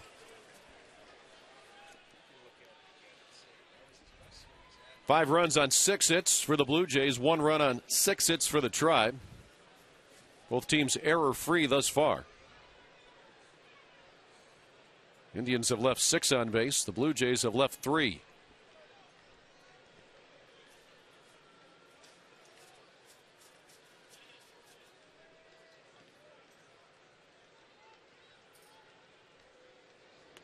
There's that slow one by Francis. 67 miles per hour on that curve. We thought. I don't even think you get a speeding ticket for that one. I think he's all right. We thought Norris threw a slow one. 71, 72, right. 73. This is even slower. Right.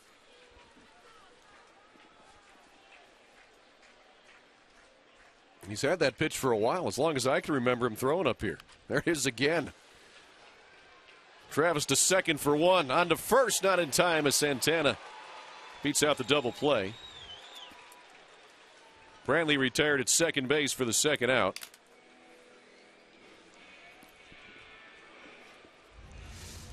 So Davis is going to get it over to Diaz, and you just want to get the lead runner. He tried to turn it. There you go. He kicks it as his ball's going into the glove. Santana just does beat it out.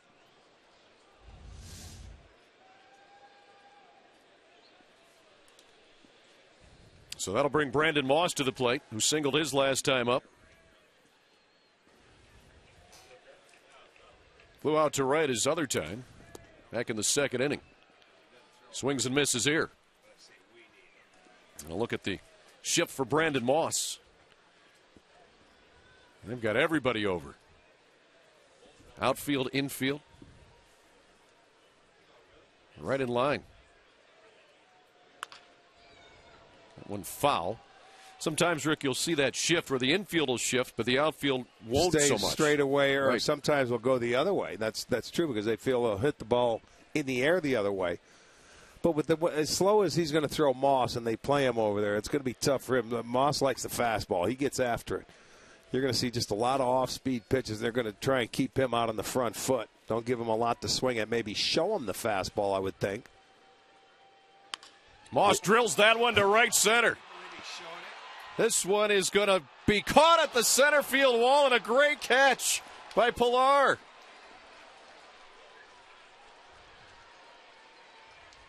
He held on. It's in his glove. It's in his glove.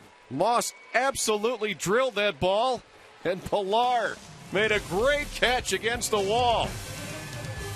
5-1, Toronto.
Yeah, it was a great running play. He got a pitch that it was a mistake.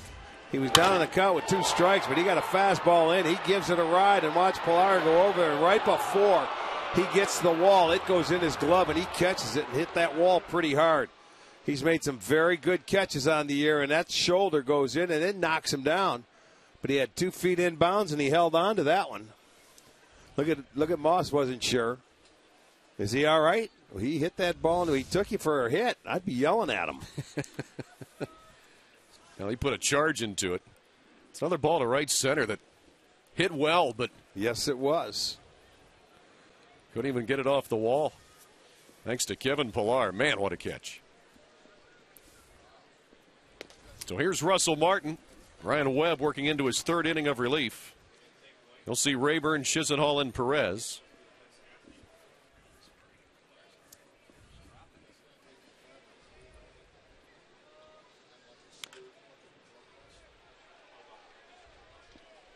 Russell Martin, 1 for 1 tonight, a walk back in the second inning. Doubled and scored in the fourth. Also with a run batted in.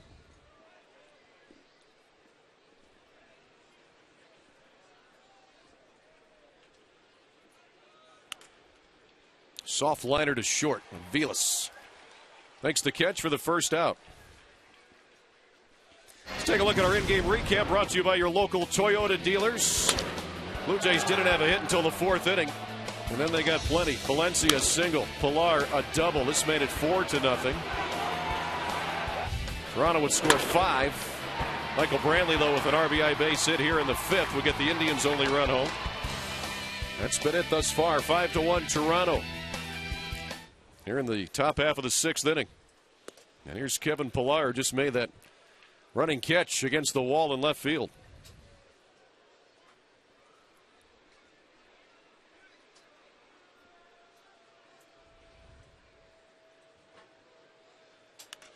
It's that one to right. One is fading. Is going to be Moss foul. should have ended up making that play on him and catching it, taking a net bat. Could have got him back. You know, Pillar has made a couple of really terrific catches this year. He was playing left field in Toronto and took one over that wall, but he's in center field now. You have more room to run, and he hit that wall pretty hard with his left shoulder, but he held on to the ball. It was a fine running catch. It sure was. Well, if you're Brandon Moss, you just can't hit it any better than that. No, that thing, I mean, that ball gets off the wall or something like that. It's extra bases. They have another run in, and you're in business. Crooked run, crooked number on the board.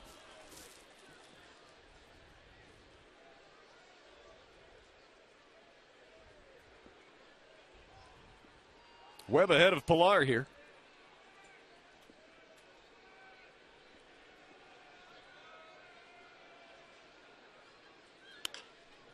The ground to third. Chisenhall with the strong throw. 2 outs. Hey, Andre, Ryan Webb, a newbie up here for the Tribe. What do you have on him? Well, he was working exclusively down in Columbus with former Indians pitching coach Carl Willis, who's pitching coach down in Columbus. And Carl told Tito Francona, he goes, look, I like him right now. He goes, I might like him a little bit more in 2 weeks. He goes, but I'll love him in 3 weeks. They really liked how he was working down in Columbus. But Tito said with everything that's happened in this bullpen and with the starting pitching, he needed him up here now. And so far, he's put the fire out for the Indians here tonight. He's done a nice job in relief. Well, that's what you have to do. I mean, when a team has a big inning off you and you're into the bullpen in the early or middle part of the game, it's zeros now. Now it's up to put zeros until your offense can climb back into the game. Dalton Pompey, the hitter. To first, Santana takes care of Pompey. 3 up, 3 down for Ryan Webb. We move to the bottom of the sixth. Tribe down 5-1.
Draft Monday night inside the red zone. Voice of the Browns, Jim Donovan, with Doug Deacon and Tony Grossi will give you their evaluations on the picks and what it means for the future. Get inside the red zone Monday night at 8, right here on Sports Time Ohio. So we go to the bottom of the 6th inning. Ryan Rayburn to lead it off for the Tribe. Well, this is an important inning for the Indians, too, because if they trail after this, they are 0-9, Rick, when trailing after 6 innings this year. Well, you know, a nice catch stopped that inning from being a bigger one than it is. So now you just have to, you know, keep pecking away. There's not many outs left. So you'd like to get a couple on the board. You need base runners. Make Toronto use that bullpen. Jeff Francis working into his 3rd inning of relief. Ryan Rayburn has seen Francis more than anyone else on the Tribe. 13 at-bats against him, 4 hits. Also has a homer. Trying to find a way on here. Hits that one to left center. It's a base hit. Rayburn's aboard with his 2nd hit of the night.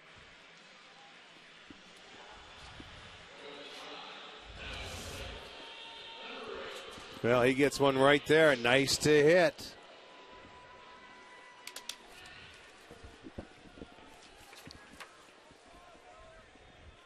There's Lonnie Chisenhall, who lined out to right field his last time up. Walked back in the 2nd inning. Oh, Ryan Rayburn, another productive night. 2 for 3 thus far.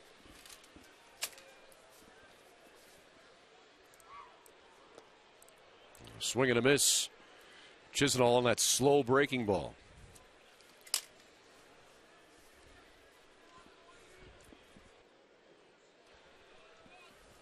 Blue Jays with some action in the bullpen. Roberto Ozuna getting loose. Ryan Shaw is loosening for the Tribe. And Chisenhall quickly down in the count.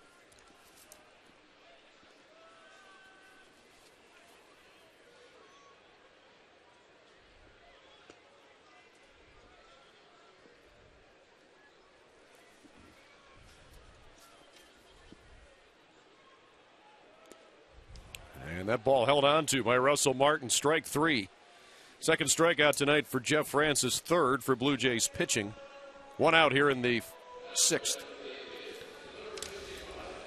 Well, the new Tribe Town MVP Kids Club. It's designed for Tribe fans between the ages of 6 and 14. And MVPs take part in exclusive events and receive cool gear to add to their collection. Go to Indians.com. And with that, we'll have another pitching change for the Blue Jays. Osuna will be coming on. We'll take a break. 5-1, Toronto leads the Tribe here in the 6th.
New pitcher for the Blue Jays.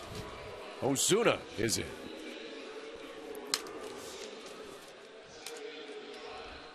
appearing for the 10th time. He has pitched 11 and a third.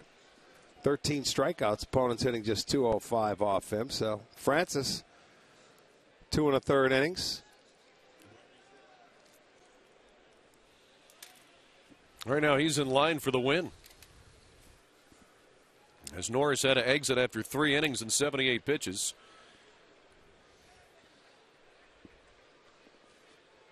Perez 0 for 1 tonight with a walk and a strikeout.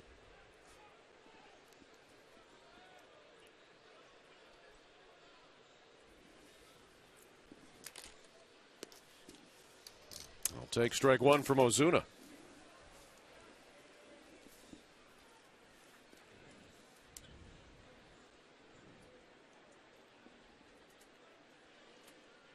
He has recorded at least 1 strikeout in 8 of his 9 appearances this year. And he jumps ahead of Perez. It's the first time he's faced the Tribe, the rookie from Cuba. Just turned 20 this past February 7th.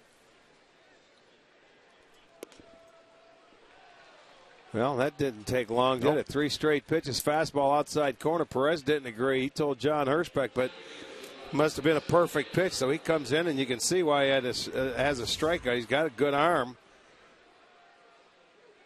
Ouch. I don't know. I may have come back, but I don't think it came back that much. Well, John Hirschbeck's been given a little bit off the plate tonight. That outside pitch. First strikeout for Ozuna. So 3 pitches and a strikeout. Now Michael Bourne popped out and struck out his previous 2 times at the dish. Well, Ozuna's coming in here throwing strikes. Yes, he is.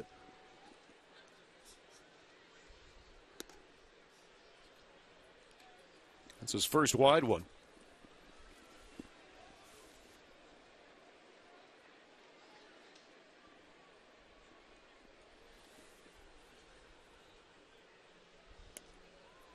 Inside, Russell Martin. He's been like a hockey goalie back there. He's been all over the place. Thing.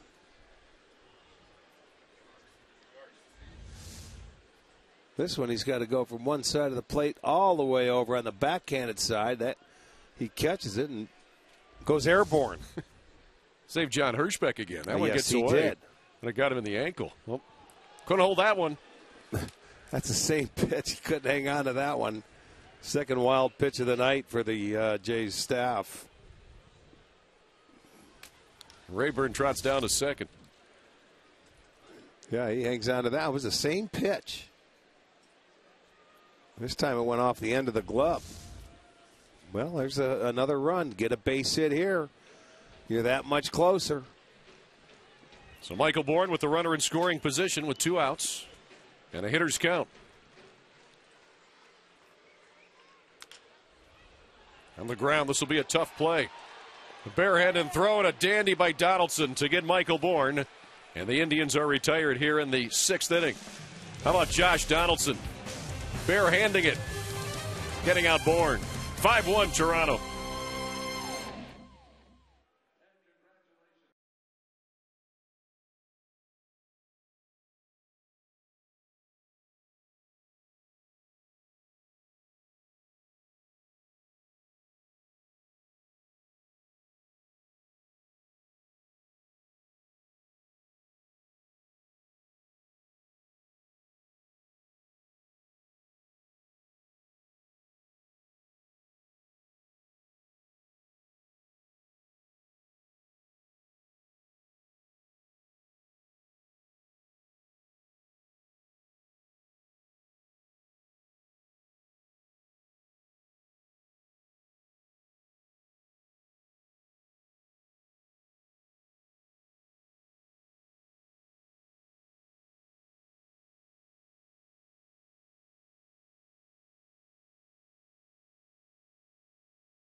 Visit mykiacleveland.com to learn more.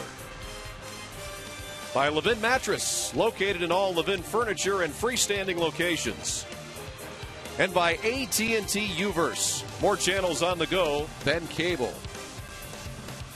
We move to the 7th here in downtown Cleveland tonight. 5-1 Blue Jays. How about Josh Donaldson to get Michael Bourne in the 6th inning? Well, his only chance was to go with the barehanded catch, and this is our Wendy slow motion cam. Check it out. Coming in on the high hop, and just watch. That's all he could do. Bare hand, come up, didn't rush, all in stride, a perfect throw to get the out. Nicely done. Josh Donaldson. You know, he has had issues in the past with his arm, but that's a beautiful play right there. New pitcher for the Tri, Brian Shaw is in. We'll face hitters 9, 1, and 2 in the Blue Jays batting order. Jonathan Diaz in his 2015 debut for the Blue Jays. He's grounded out and had the suicide squeeze sacrifice bunt. Done to perfection on a pitch that was up and in. It's that one on the ground to second. Kipnis. One out here in the 7th. Let's send it down to Andre. You know, I talked earlier today with Brian Shaw, and there's been a lot of talk over the last 2-3 weeks about overuse over the last 2 years. And I said to him directly, is that, you know, does he feel any different? He says, no, I feel fine. They've worked on his stride a little bit. And he says he's just at a point in time where some hitters have adjusted to him and he's working through things. But he said it's not overuse. He says the arm feels great, the body feels great, and he sees himself back to the same setup guy he was a couple years ago. Well, these guys know you can't be perfect all the time. You know, you take for granted a lot of times, and that's just not with this bullpen. It's with all bullpens. When they go out and they do the job, you expect them to do it every single night. And anytime somebody has a hiccup, there's something wrong with them. You know, they need time to straighten it out, too, at times. It just happened to be early for this bullpen. And as a bullpen pitcher, it's so magnified because you're in for just a short period of time. Well, and the way the Indians started out, too, think about it. They weren't scoring a lot of runs, and the times they came in and had their hiccups, it was the times that they had to close it out if they wanted to win because they finally did score runs, and the timing was not real good. But these guys, they're going to carry the bulk of the workload again, and you're going to need them before the end of the year, and this team is going to score late in the games, and you're going to see your Shaws, your Zipchinskis, and your Allens. Well, Shaw had those 80 appearances last year. Very reliable setup man. Travis hits that one foul. 2-2 to the Blue Jays second baseman with one out here in the 7th.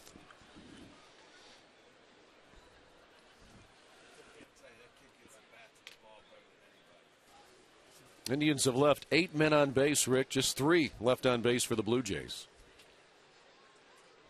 Well, the Jays came up and had that one big inning. And Perez will tag out Travis. Strikeout for Brian Shaw. It's our first strikeout tonight for Indians pitching. It's going to be our Circle K strikeout as well. It's a slider going down and away. He gets Travis to chase this ball. Swing and a miss, and Perez will tag him out. 2 away for Josh Donaldson. Made that exceptional play defensively in the bottom of the 6th. Donaldson 0 for 3 tonight, but boy, he's really worked out well for the Blue Jays in April. The average has fallen to 322. He came in at 333. And as you said, Rick, you know, there's big changes in the first month of the season, but he's hit the ball well for average. He's hit for power, and he's been pretty good defensively. He's a good all-around player. I think he's going to fit in well with this lineup, with this team. You can see him in the number 2 hole. Well, he can do some damage from that number 2 hole. Especially when you've got Bautista and Encarnacion hitting behind you. Yeah. You should get more pitches to hit, no question. And he's sitting in a much better ballpark up there in Toronto than he was out in Oakland. That ball jumps out of there. Usually Toronto is one of the best home run hitting parks in baseball. Donaldson down in the count here. And Shaw tries to go 3 up, 3 down.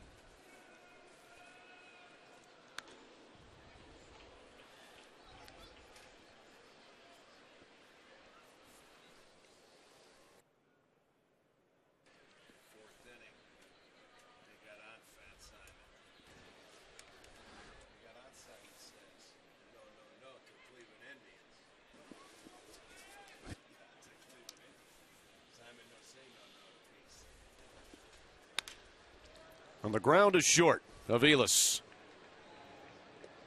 Santana makes the scoop at first. 3 up, 3 down for the Blue Jays, and Brian Shaw here in the 7th inning. Time now for the 7th inning stretch. Brought to you by Spitzer Auto World.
Field Indians trail the Jays 5-1. Stick around after the game for Indians Live. Listen to me and me.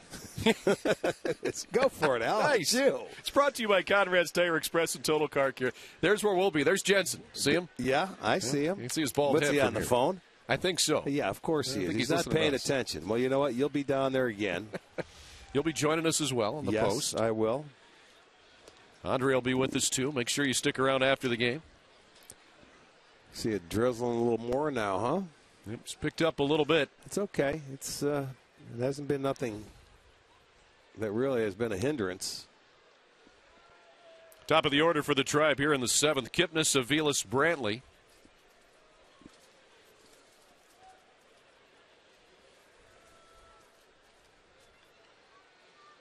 How do you like your new digs down there? You like it? Yeah, a lot of action going on down there, right by the corner, which is tomorrow's be busy on Friday night, huh? Should be busy, absolutely. Plus, it's warm in the corner too, so it's a fun place to hang out, and the temperature is always just right. There's a look at it. The corner, you see our set right next to it there under Fox Sports, Sports Time Ohio. You ought to open up a place there called Big Al's. Well, there's an idea for you. Kipnis flies out to left. I like that. I'm gonna think about that. Okay. I'll be a partner with you. Will you? Big Al's. You'll finance me?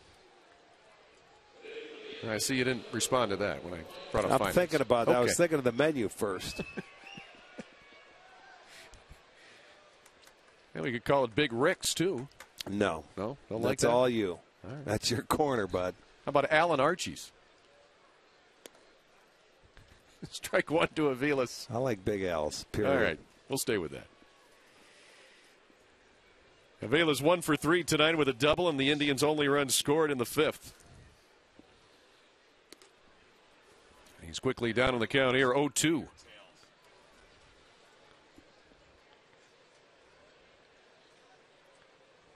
Zuna came on in relief last inning. He's retired the only 4 Indians batters he's faced, and he's ahead of Mike Aviles here, 0-2.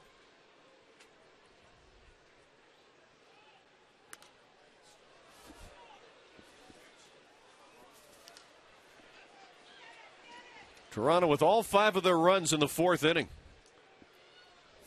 Yeah, they came around that second time through the lineup, and they ambushed TJ. because they didn't have a hit until that 4th inning and the leadoff walk, and then it was 4 straight hits. And the next thing you know, it was a 5-run inning.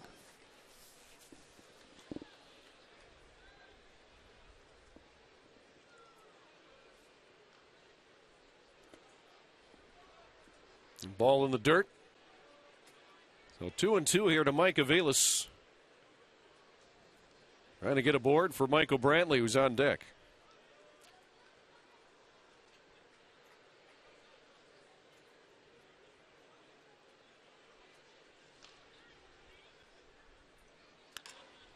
Aviles hits it one right on the nose, but right to Travis at second base. 2 outs.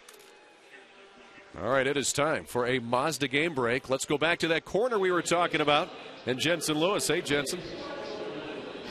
Hey, Al, Rick. We got Royals, Tigers, and again, Hosmer going deep. Saw it last night. 2-run shot here off Alfredo Simon. Royals up. Battle division leaders. 3-0. Back to you. He must have been on the phone to Kansas City, right? Just getting that update, yep.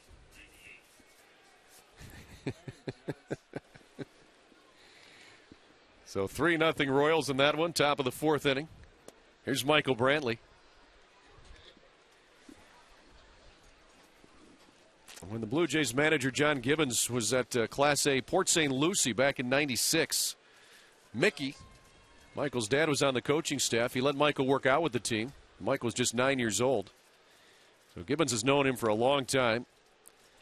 He's admired Brantley from afar, and Gibbons has said when you need something good done, he's usually right in the middle of it. Of course. He knows. He saw him when he was a youngster. Probably knew back then he was going to be a major league player. And Michael Brantley speaks very fondly of Gibbons. Tonight's attendance, 9,798.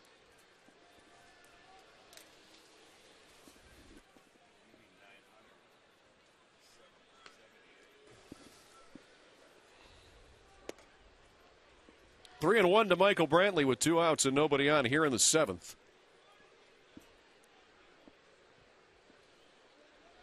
Osuna, the rookie from Cuba. He said just 20 years old. He's up here at a very young age. He looked impressive tonight. But Brantley drives that one down the right field line. It's fair and into the corner. Michael on his way to second base. He'll get there standing. Double for Brantley, his second one tonight, his 3rd hit of the game. Well, Michael he's not missing pitches. He's locked in. He had the count in his favor. He gets that fastball middle in. He's looking for it. Drove in the run the last time, serving it the other way because he stayed on the ball.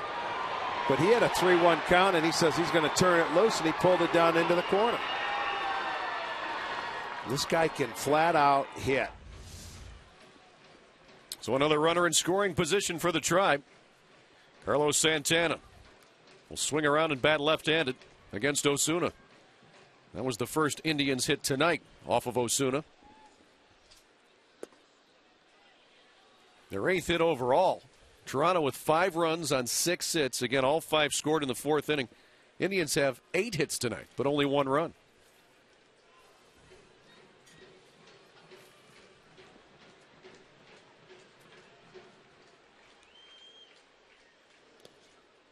Nice block there by Martin.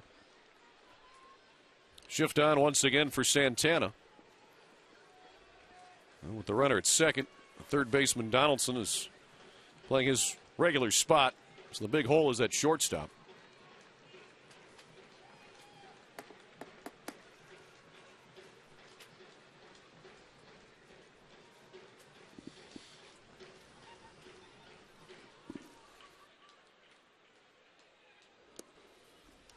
Throw to second. Brantley back safely.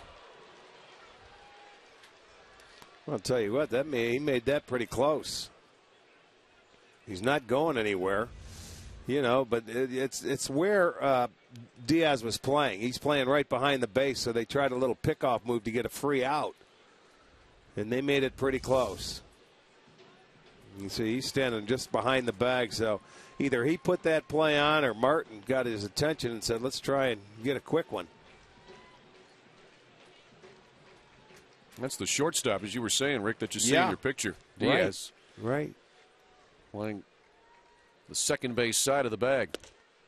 Big swing and a miss there for Carlos. So the count evens with 2 outs. The Indians trying to get another run home here in the 7th inning and make this a 3-run game.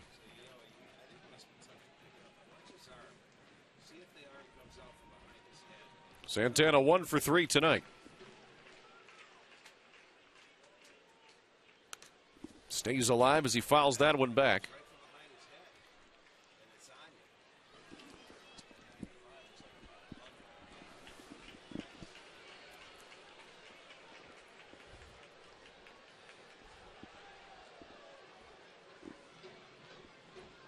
This very well could be the last hitter for Osuna with Loop ready in the Toronto bullpen.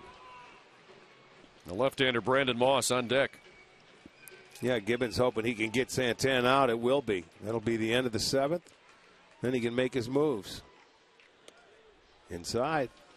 So a full count to Santana.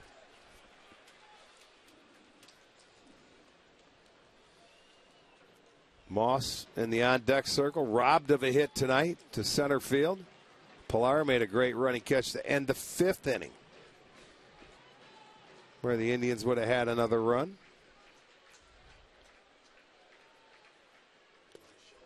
And a swing and a foul tip. Martin held on. Strikeout for Osuna. And the Indians retired in the 7th. 5-1 Toronto.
It may not be reproduced or retransmitted in any form, and the accounts and descriptions of this game may not be disseminated without the express written consent of the Cleveland Indians.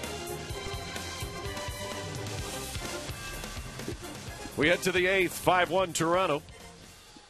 Brian Shaw will work his 2nd inning of relief for the Indians. Had a 3-up, 3-down inning in the 7th. You'll see the heart of the Blue Jays order here: Bautista, Encarnacion, and Valencia.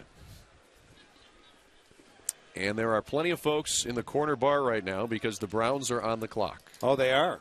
That's the rumor. Well, some people are, I don't know, celebrating early. Oh, they were just waving to us. Strike one to Bautista. They're your friends down at the corner. Yeah, they'll be hanging out for Indians Live postgame. They're waiting for Big Al to get down there. They're waiting for you to make an appearance sometime. We're looking forward to that, by the way. I did about 3:30. Oh, you did? Okay. I make it early. 0-2 to Bautista. 1 for 2 tonight with a walk and a double. Inside on the breaking pitch.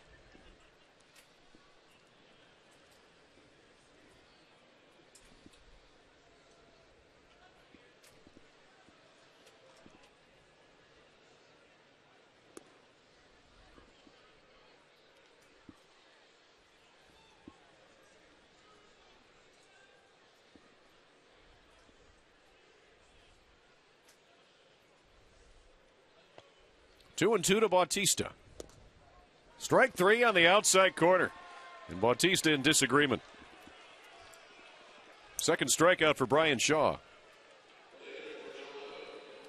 Let's take a look at our Hyundai in-game box score. Toronto Blue Jays tonight. And then one big inning in the fourth where they scored 5. Really not much here. No, 4 of their 6 hits right there in the fourth when they scored all their runs.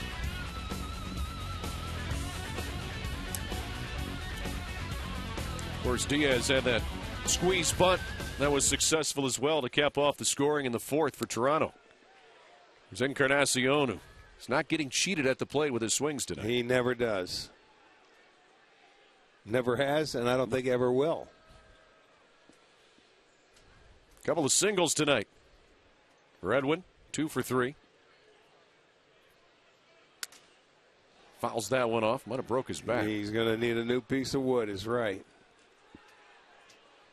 Get that one off the handle.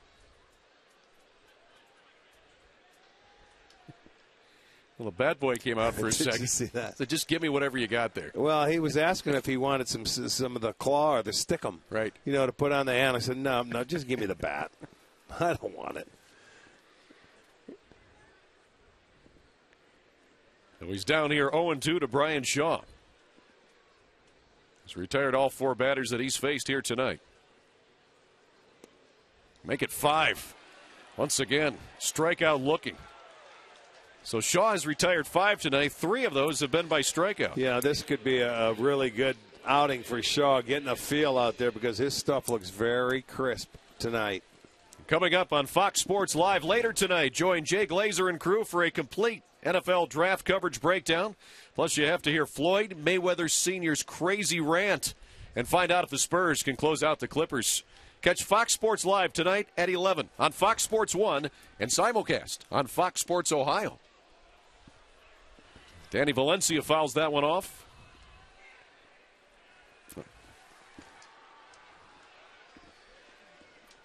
Danny tonight 1 for 3. Singled and scored a run in that 4th inning, also with an RBI. Line to Michael Bourne. The 5th inning.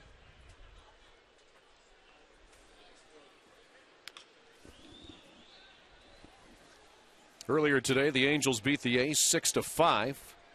Bottom of the 4th in Kansas City. Royals lead the Tigers 3-0. Minnesota in the 4th inning leads Chicago White Sox 9-2. Beating them up. The Mariners lead the Astros 2-1. Bottom of the 4th in Houston in the American League.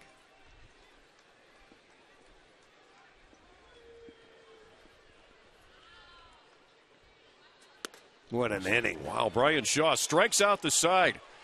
Bautista, Encarnacion, and Valencia, the heart of the order. Strikeout, strikeout, strikeout. Bottom of the 8th we go, 5-1 Toronto.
Miller time. Play of the game brought to you by Miller Lights. We'll go back to earlier tonight, 6th inning. Brandon Moss with a drive to right center, and Pilar with a great catch against the wall. Oh boy, right there. He caught it right before he ran into the wall. Ends up sticking into the glove. He falls down on his back, but able to hold on. And just a wonderful catch right there. Saved him at least one run, if not more. Never know what would have happened, but he's made some great catches so far this year. Bottom of the 8th for the Tribe. Hitters 5, 6, and 7 scheduled. Moss, Rayburn, and Chisenhall. They'll face a new pitcher, Aaron Loop.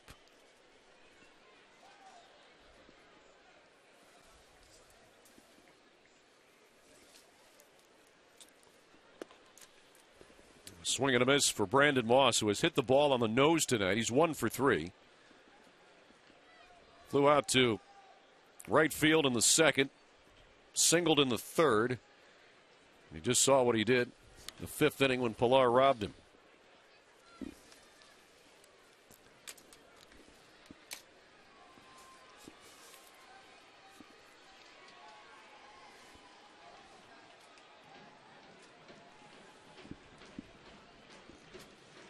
This being the first game of a 4-game series, the Indians have only won the first game of a series one time, and that was in Detroit. Other than that, they're going to, if they don't bounce back here, they're down to 6 outs. They could be 1-8 in opening games, which is tough to win a series. It's tough to win a 4-game series to begin with.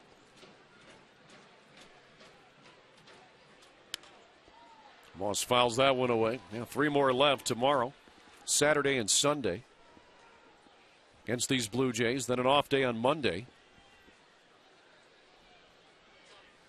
Indians this year with just 2 home wins. Got their second one last night against Kansas City.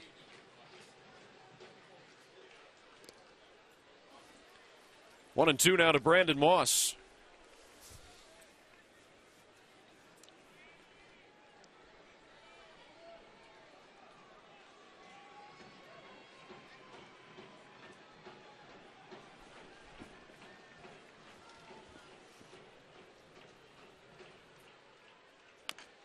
That's that one off the plate. Fair. And it will. Fair ball.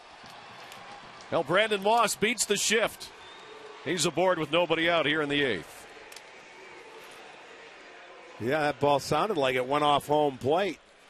It was just a matter of staying fair as he one-hops it. Look at that. Nobody playing on that side. And the good spin. That is absolutely a perfect look at it. Fair ball. You better get out of the way. So a single. Yeah, beautiful. That's Moss's second hit, and as we told you, he was taken away from a hit by Pilar in center. So how about that? Last time he was up, he drills the ball to the wall in right center. Nothing to show for it. Here he pounds it off the plate, and it's a single. Well, you'll take the one with the hit. Rayburn with his 3rd hit of the night as he sends that one to right field, and now the Indians with something going here in the 8th inning. First 2 on with nobody out. Oh, Rayburn's he's locked in. Put a nice swing on this ball, taking it the other way. Looked like a fastball away. There it goes. Right field for Rayburn. That's his 3rd hit tonight, so he is really locked in. Rayburn hitting .371 now. Well, he's 3 for 4 tonight, 3 singles. And he has tortured left-handed pitching this year. Came into today batting .370 against lefties, including tonight. He's now 13 for 31. So here's Chisenhall with an opportunity.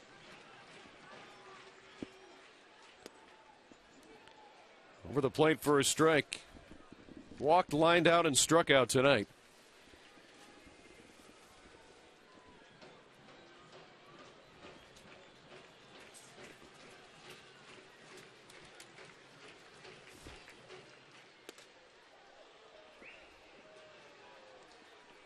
One and one to Lonnie.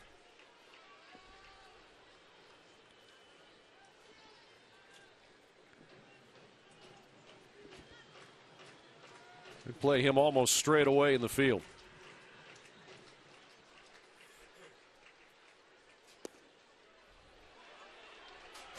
2-1 to Chisenhall. So Aaron Loop, who came in relief here in the 8th inning, seen Moss single, Rayburn single, and now Chisenhall ahead in the count.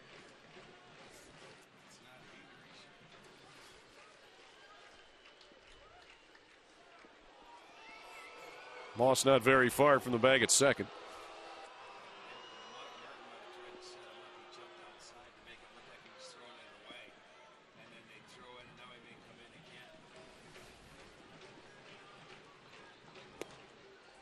Three and one.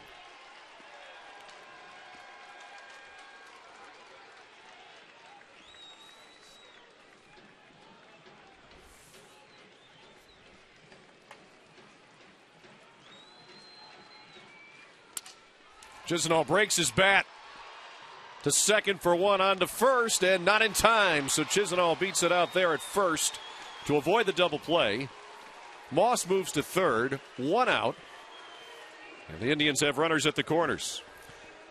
Well, had a good count to hit it and end up jamming him, and he busted his bat.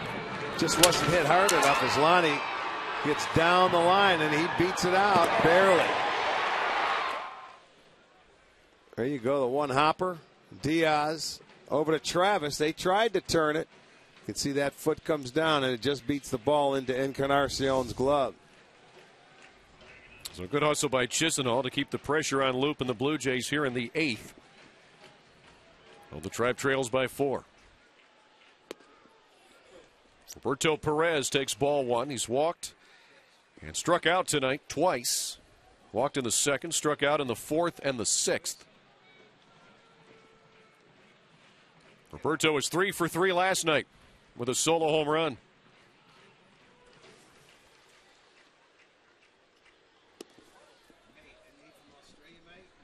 A 94-mile-per-hour fastball over for a strike.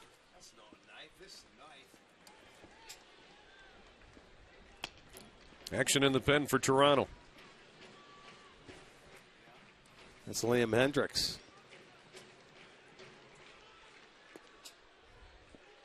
Nice block by Russell Martin.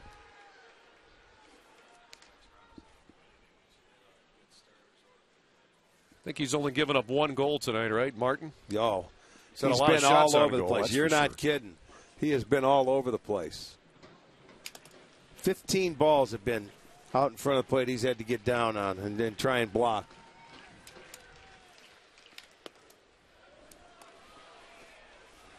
Strike 2 to Perez. Michael Bourne would be next.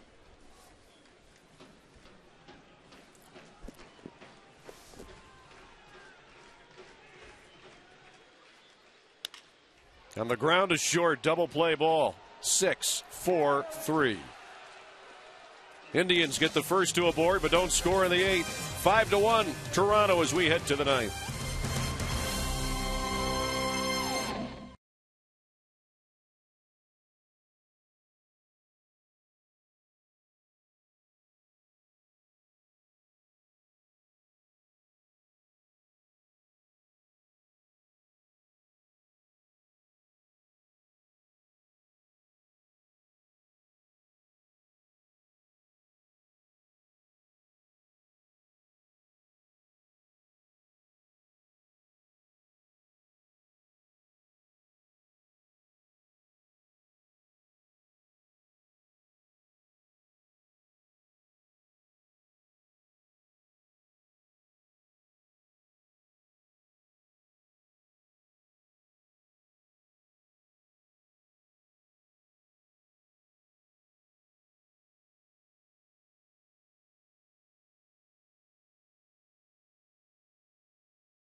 leads the Tribe. And stick around after the game for Indians Live, brought to you by Conrad's Tire Express and Total Car Care.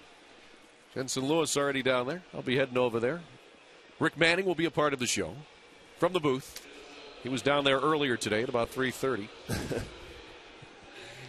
And Andre Knott will be in the Tribe clubhouse. New pitcher for the Tribe, lefty Nick Hagedorn. Well, Hagedorn coming in, a great 2 innings by Brian Shaw. He came in, he had 4 punch-outs, man, and he just went through middle part of their lineup with like a hot knife through butter last inning. So Hagedorn's chance, but it's a 5-1 game. Toronto scored all 5 in the 4th inning.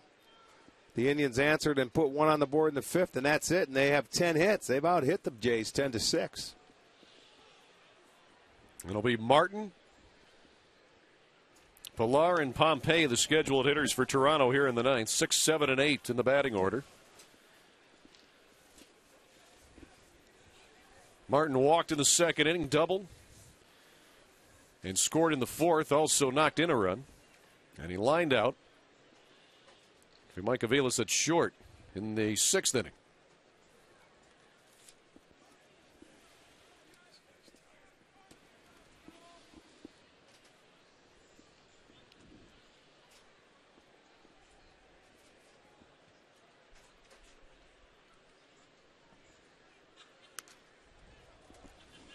Martin with a healthy cut of that fastball.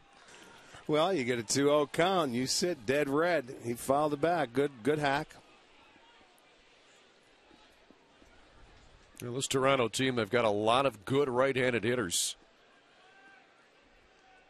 Well, we're going to see a lot of fastballs from this point on the next 3 days from the right-handers of Cleveland pitching, too. Yeah, that'll be a big difference, too. See the righties on the righties, and the Blue Jays hitters have struggled against righties this year. Coming into today, they were hitting just .236 against right-handed pitching, Rick, but .297 against lefties.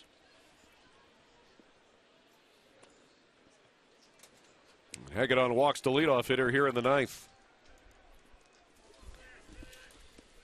Let's take a look at our Pat O'Brien play of the game.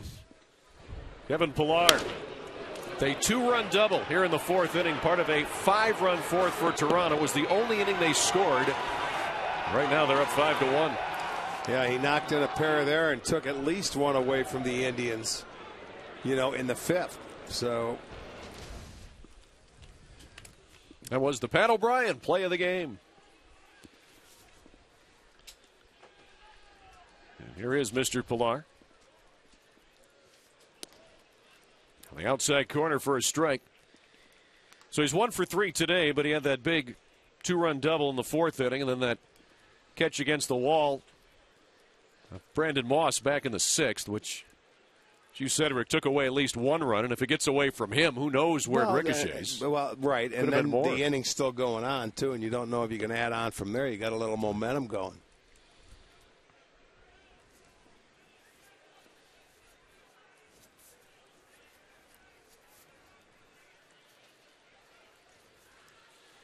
Starting to rain a little bit harder. We've had a mist on and off tonight. This is the hardest it's been. Still not too bad. Not for us sitting up here. We're under cover. That's a fair point. It's a little tougher for those guys out there. They're starting to get some mud built up in their shoes. And as hitters, when you start seeing them wipe the bill of their helmet, then you know it's coming down a little harder. Martin at first, nobody out here in the 9th inning. Big swing and a miss for Pillar. Boy, it's Toronto hitters. We talked about not getting cheated. Been some healthy cuts tonight.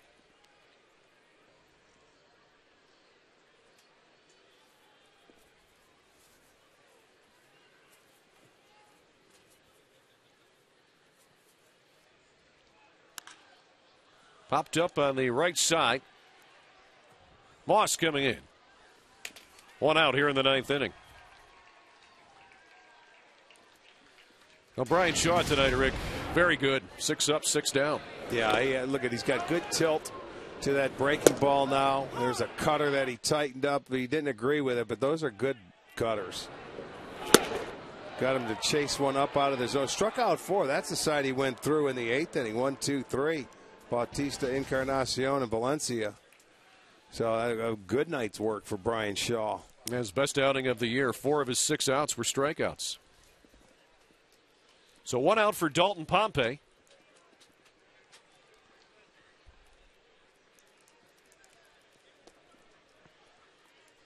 He's 0 for 3 tonight.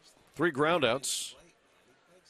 1 to second, 1 to the pitcher, and 1 to the first baseman, Santana. Swing around once again and bat from the right side.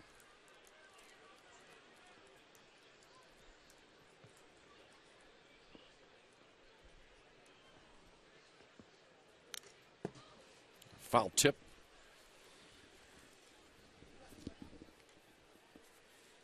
Well, the American League East this year, Rick, not quite the same that it's been in years past. The Central's been the talk. Toronto comes in tonight 10-12, yet they're only 3 games out of first place. Well, yeah, you're used to, dominant teams like the Yankees, like the Red Sox and Tampa. And those 3 are still in the top 3 positions, but you're right, not as dominant.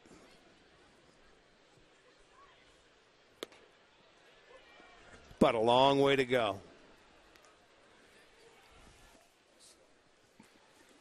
Here's a look at that American League East. So the Yankees in first place, but yeah, everybody close. Toronto's in last place, but only 3 out. Well, I think Tanaka just went on the disabled list for the Yankees today. Yep.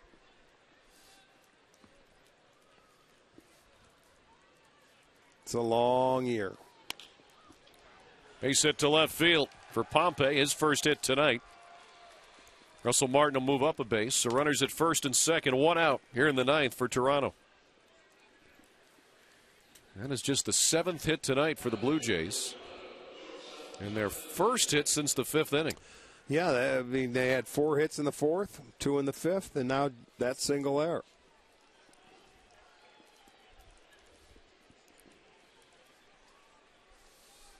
Jonathan Diaz 0 for 2. With the RBI on the squeeze back in the 4th.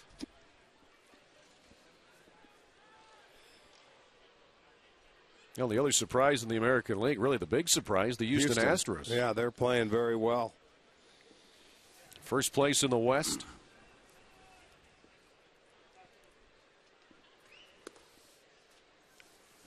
Pitch a little high to Jonathan Diaz.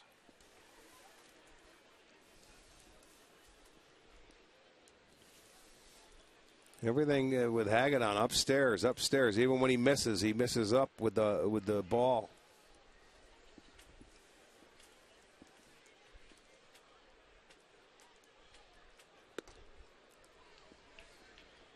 One and one now to Diaz.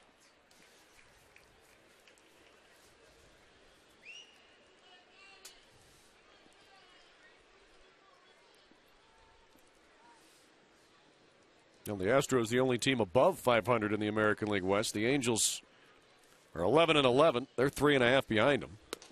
The Astros 14-7.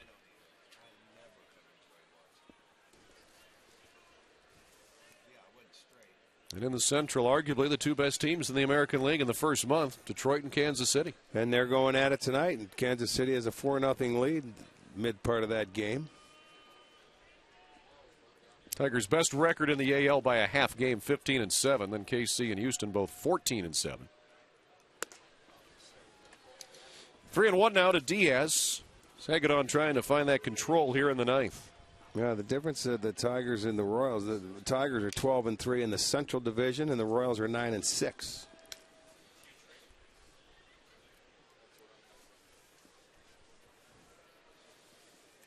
The Indians, after 17 straight against Central foes, just 5-12 during that stretch. Full count to Jonathan Diaz.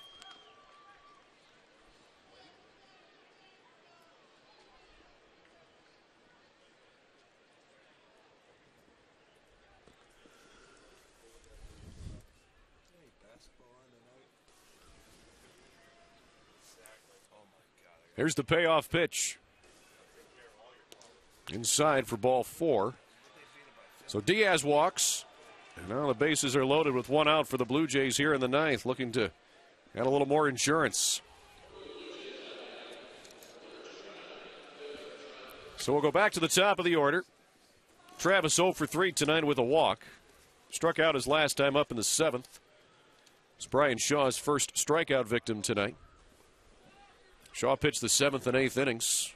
3 up, 3 down in both frames.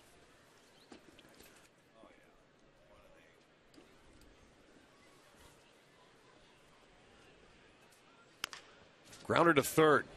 Chisnall comes home. There's one. On to first. It's a double play. 5-2-3, and the Indians out of the inning in the 9th. We'll head to the bottom half. Last chance for the Tribe.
With the lead. Let's take a look at our keys to the game, brought to you by Wayside Furniture. Rick? Well, for Trevor House, it was avoid the middle of the plate, and I'll tell you, there was an adjustment made by those Toronto's hitters after the first time through the lineup and play from in front. They couldn't because there was a 5-run inning back in the 4th, and they've been trying to battle uphill the rest of the game, and they've only gotten 1 run. New pitcher on for the Jays. Brett Cecil, who was their closer to begin the season, was removed from that role and then just recently, this past week, reinstalled as the closer. And a defensive replacement, Justin Smoke, is at first base for Toronto.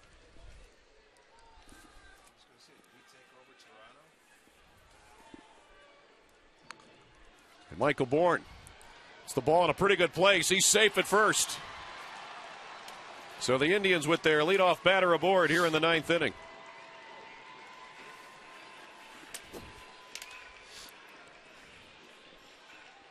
Well, you see, you just come into a ball game. They were even about with the bag, but he lays down a dandy. He forces Smoke to field it, and nobody can beat him to the bag.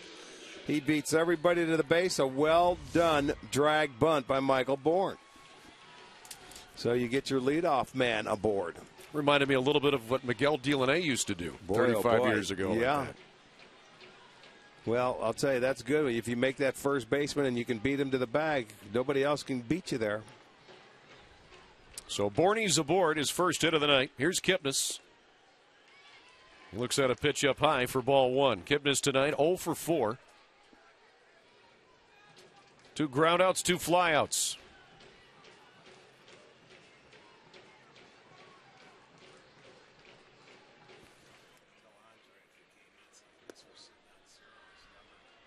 Went high with the breaking ball. Hitters count for Kipnis.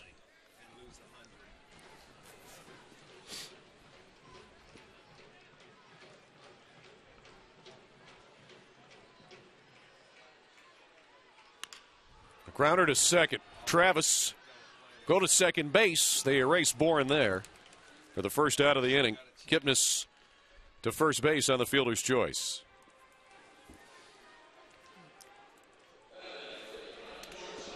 So 1 out for Mike Aviles.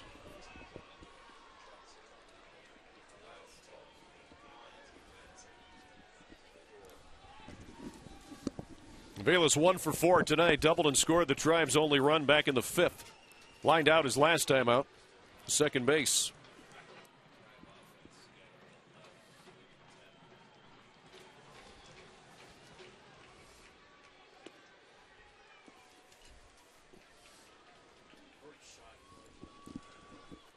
Ball 1 to Aviles. The rain has let up just a little bit here. It's now more of a mist once again. We've had this with us pretty much on and off just after the start of the game. 1-1 to Aviles.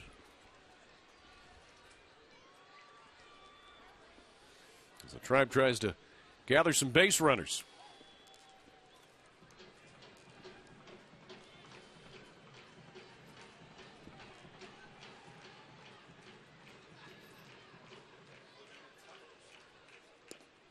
Aviles checks his swing. And time says first base umpire Bill Welke.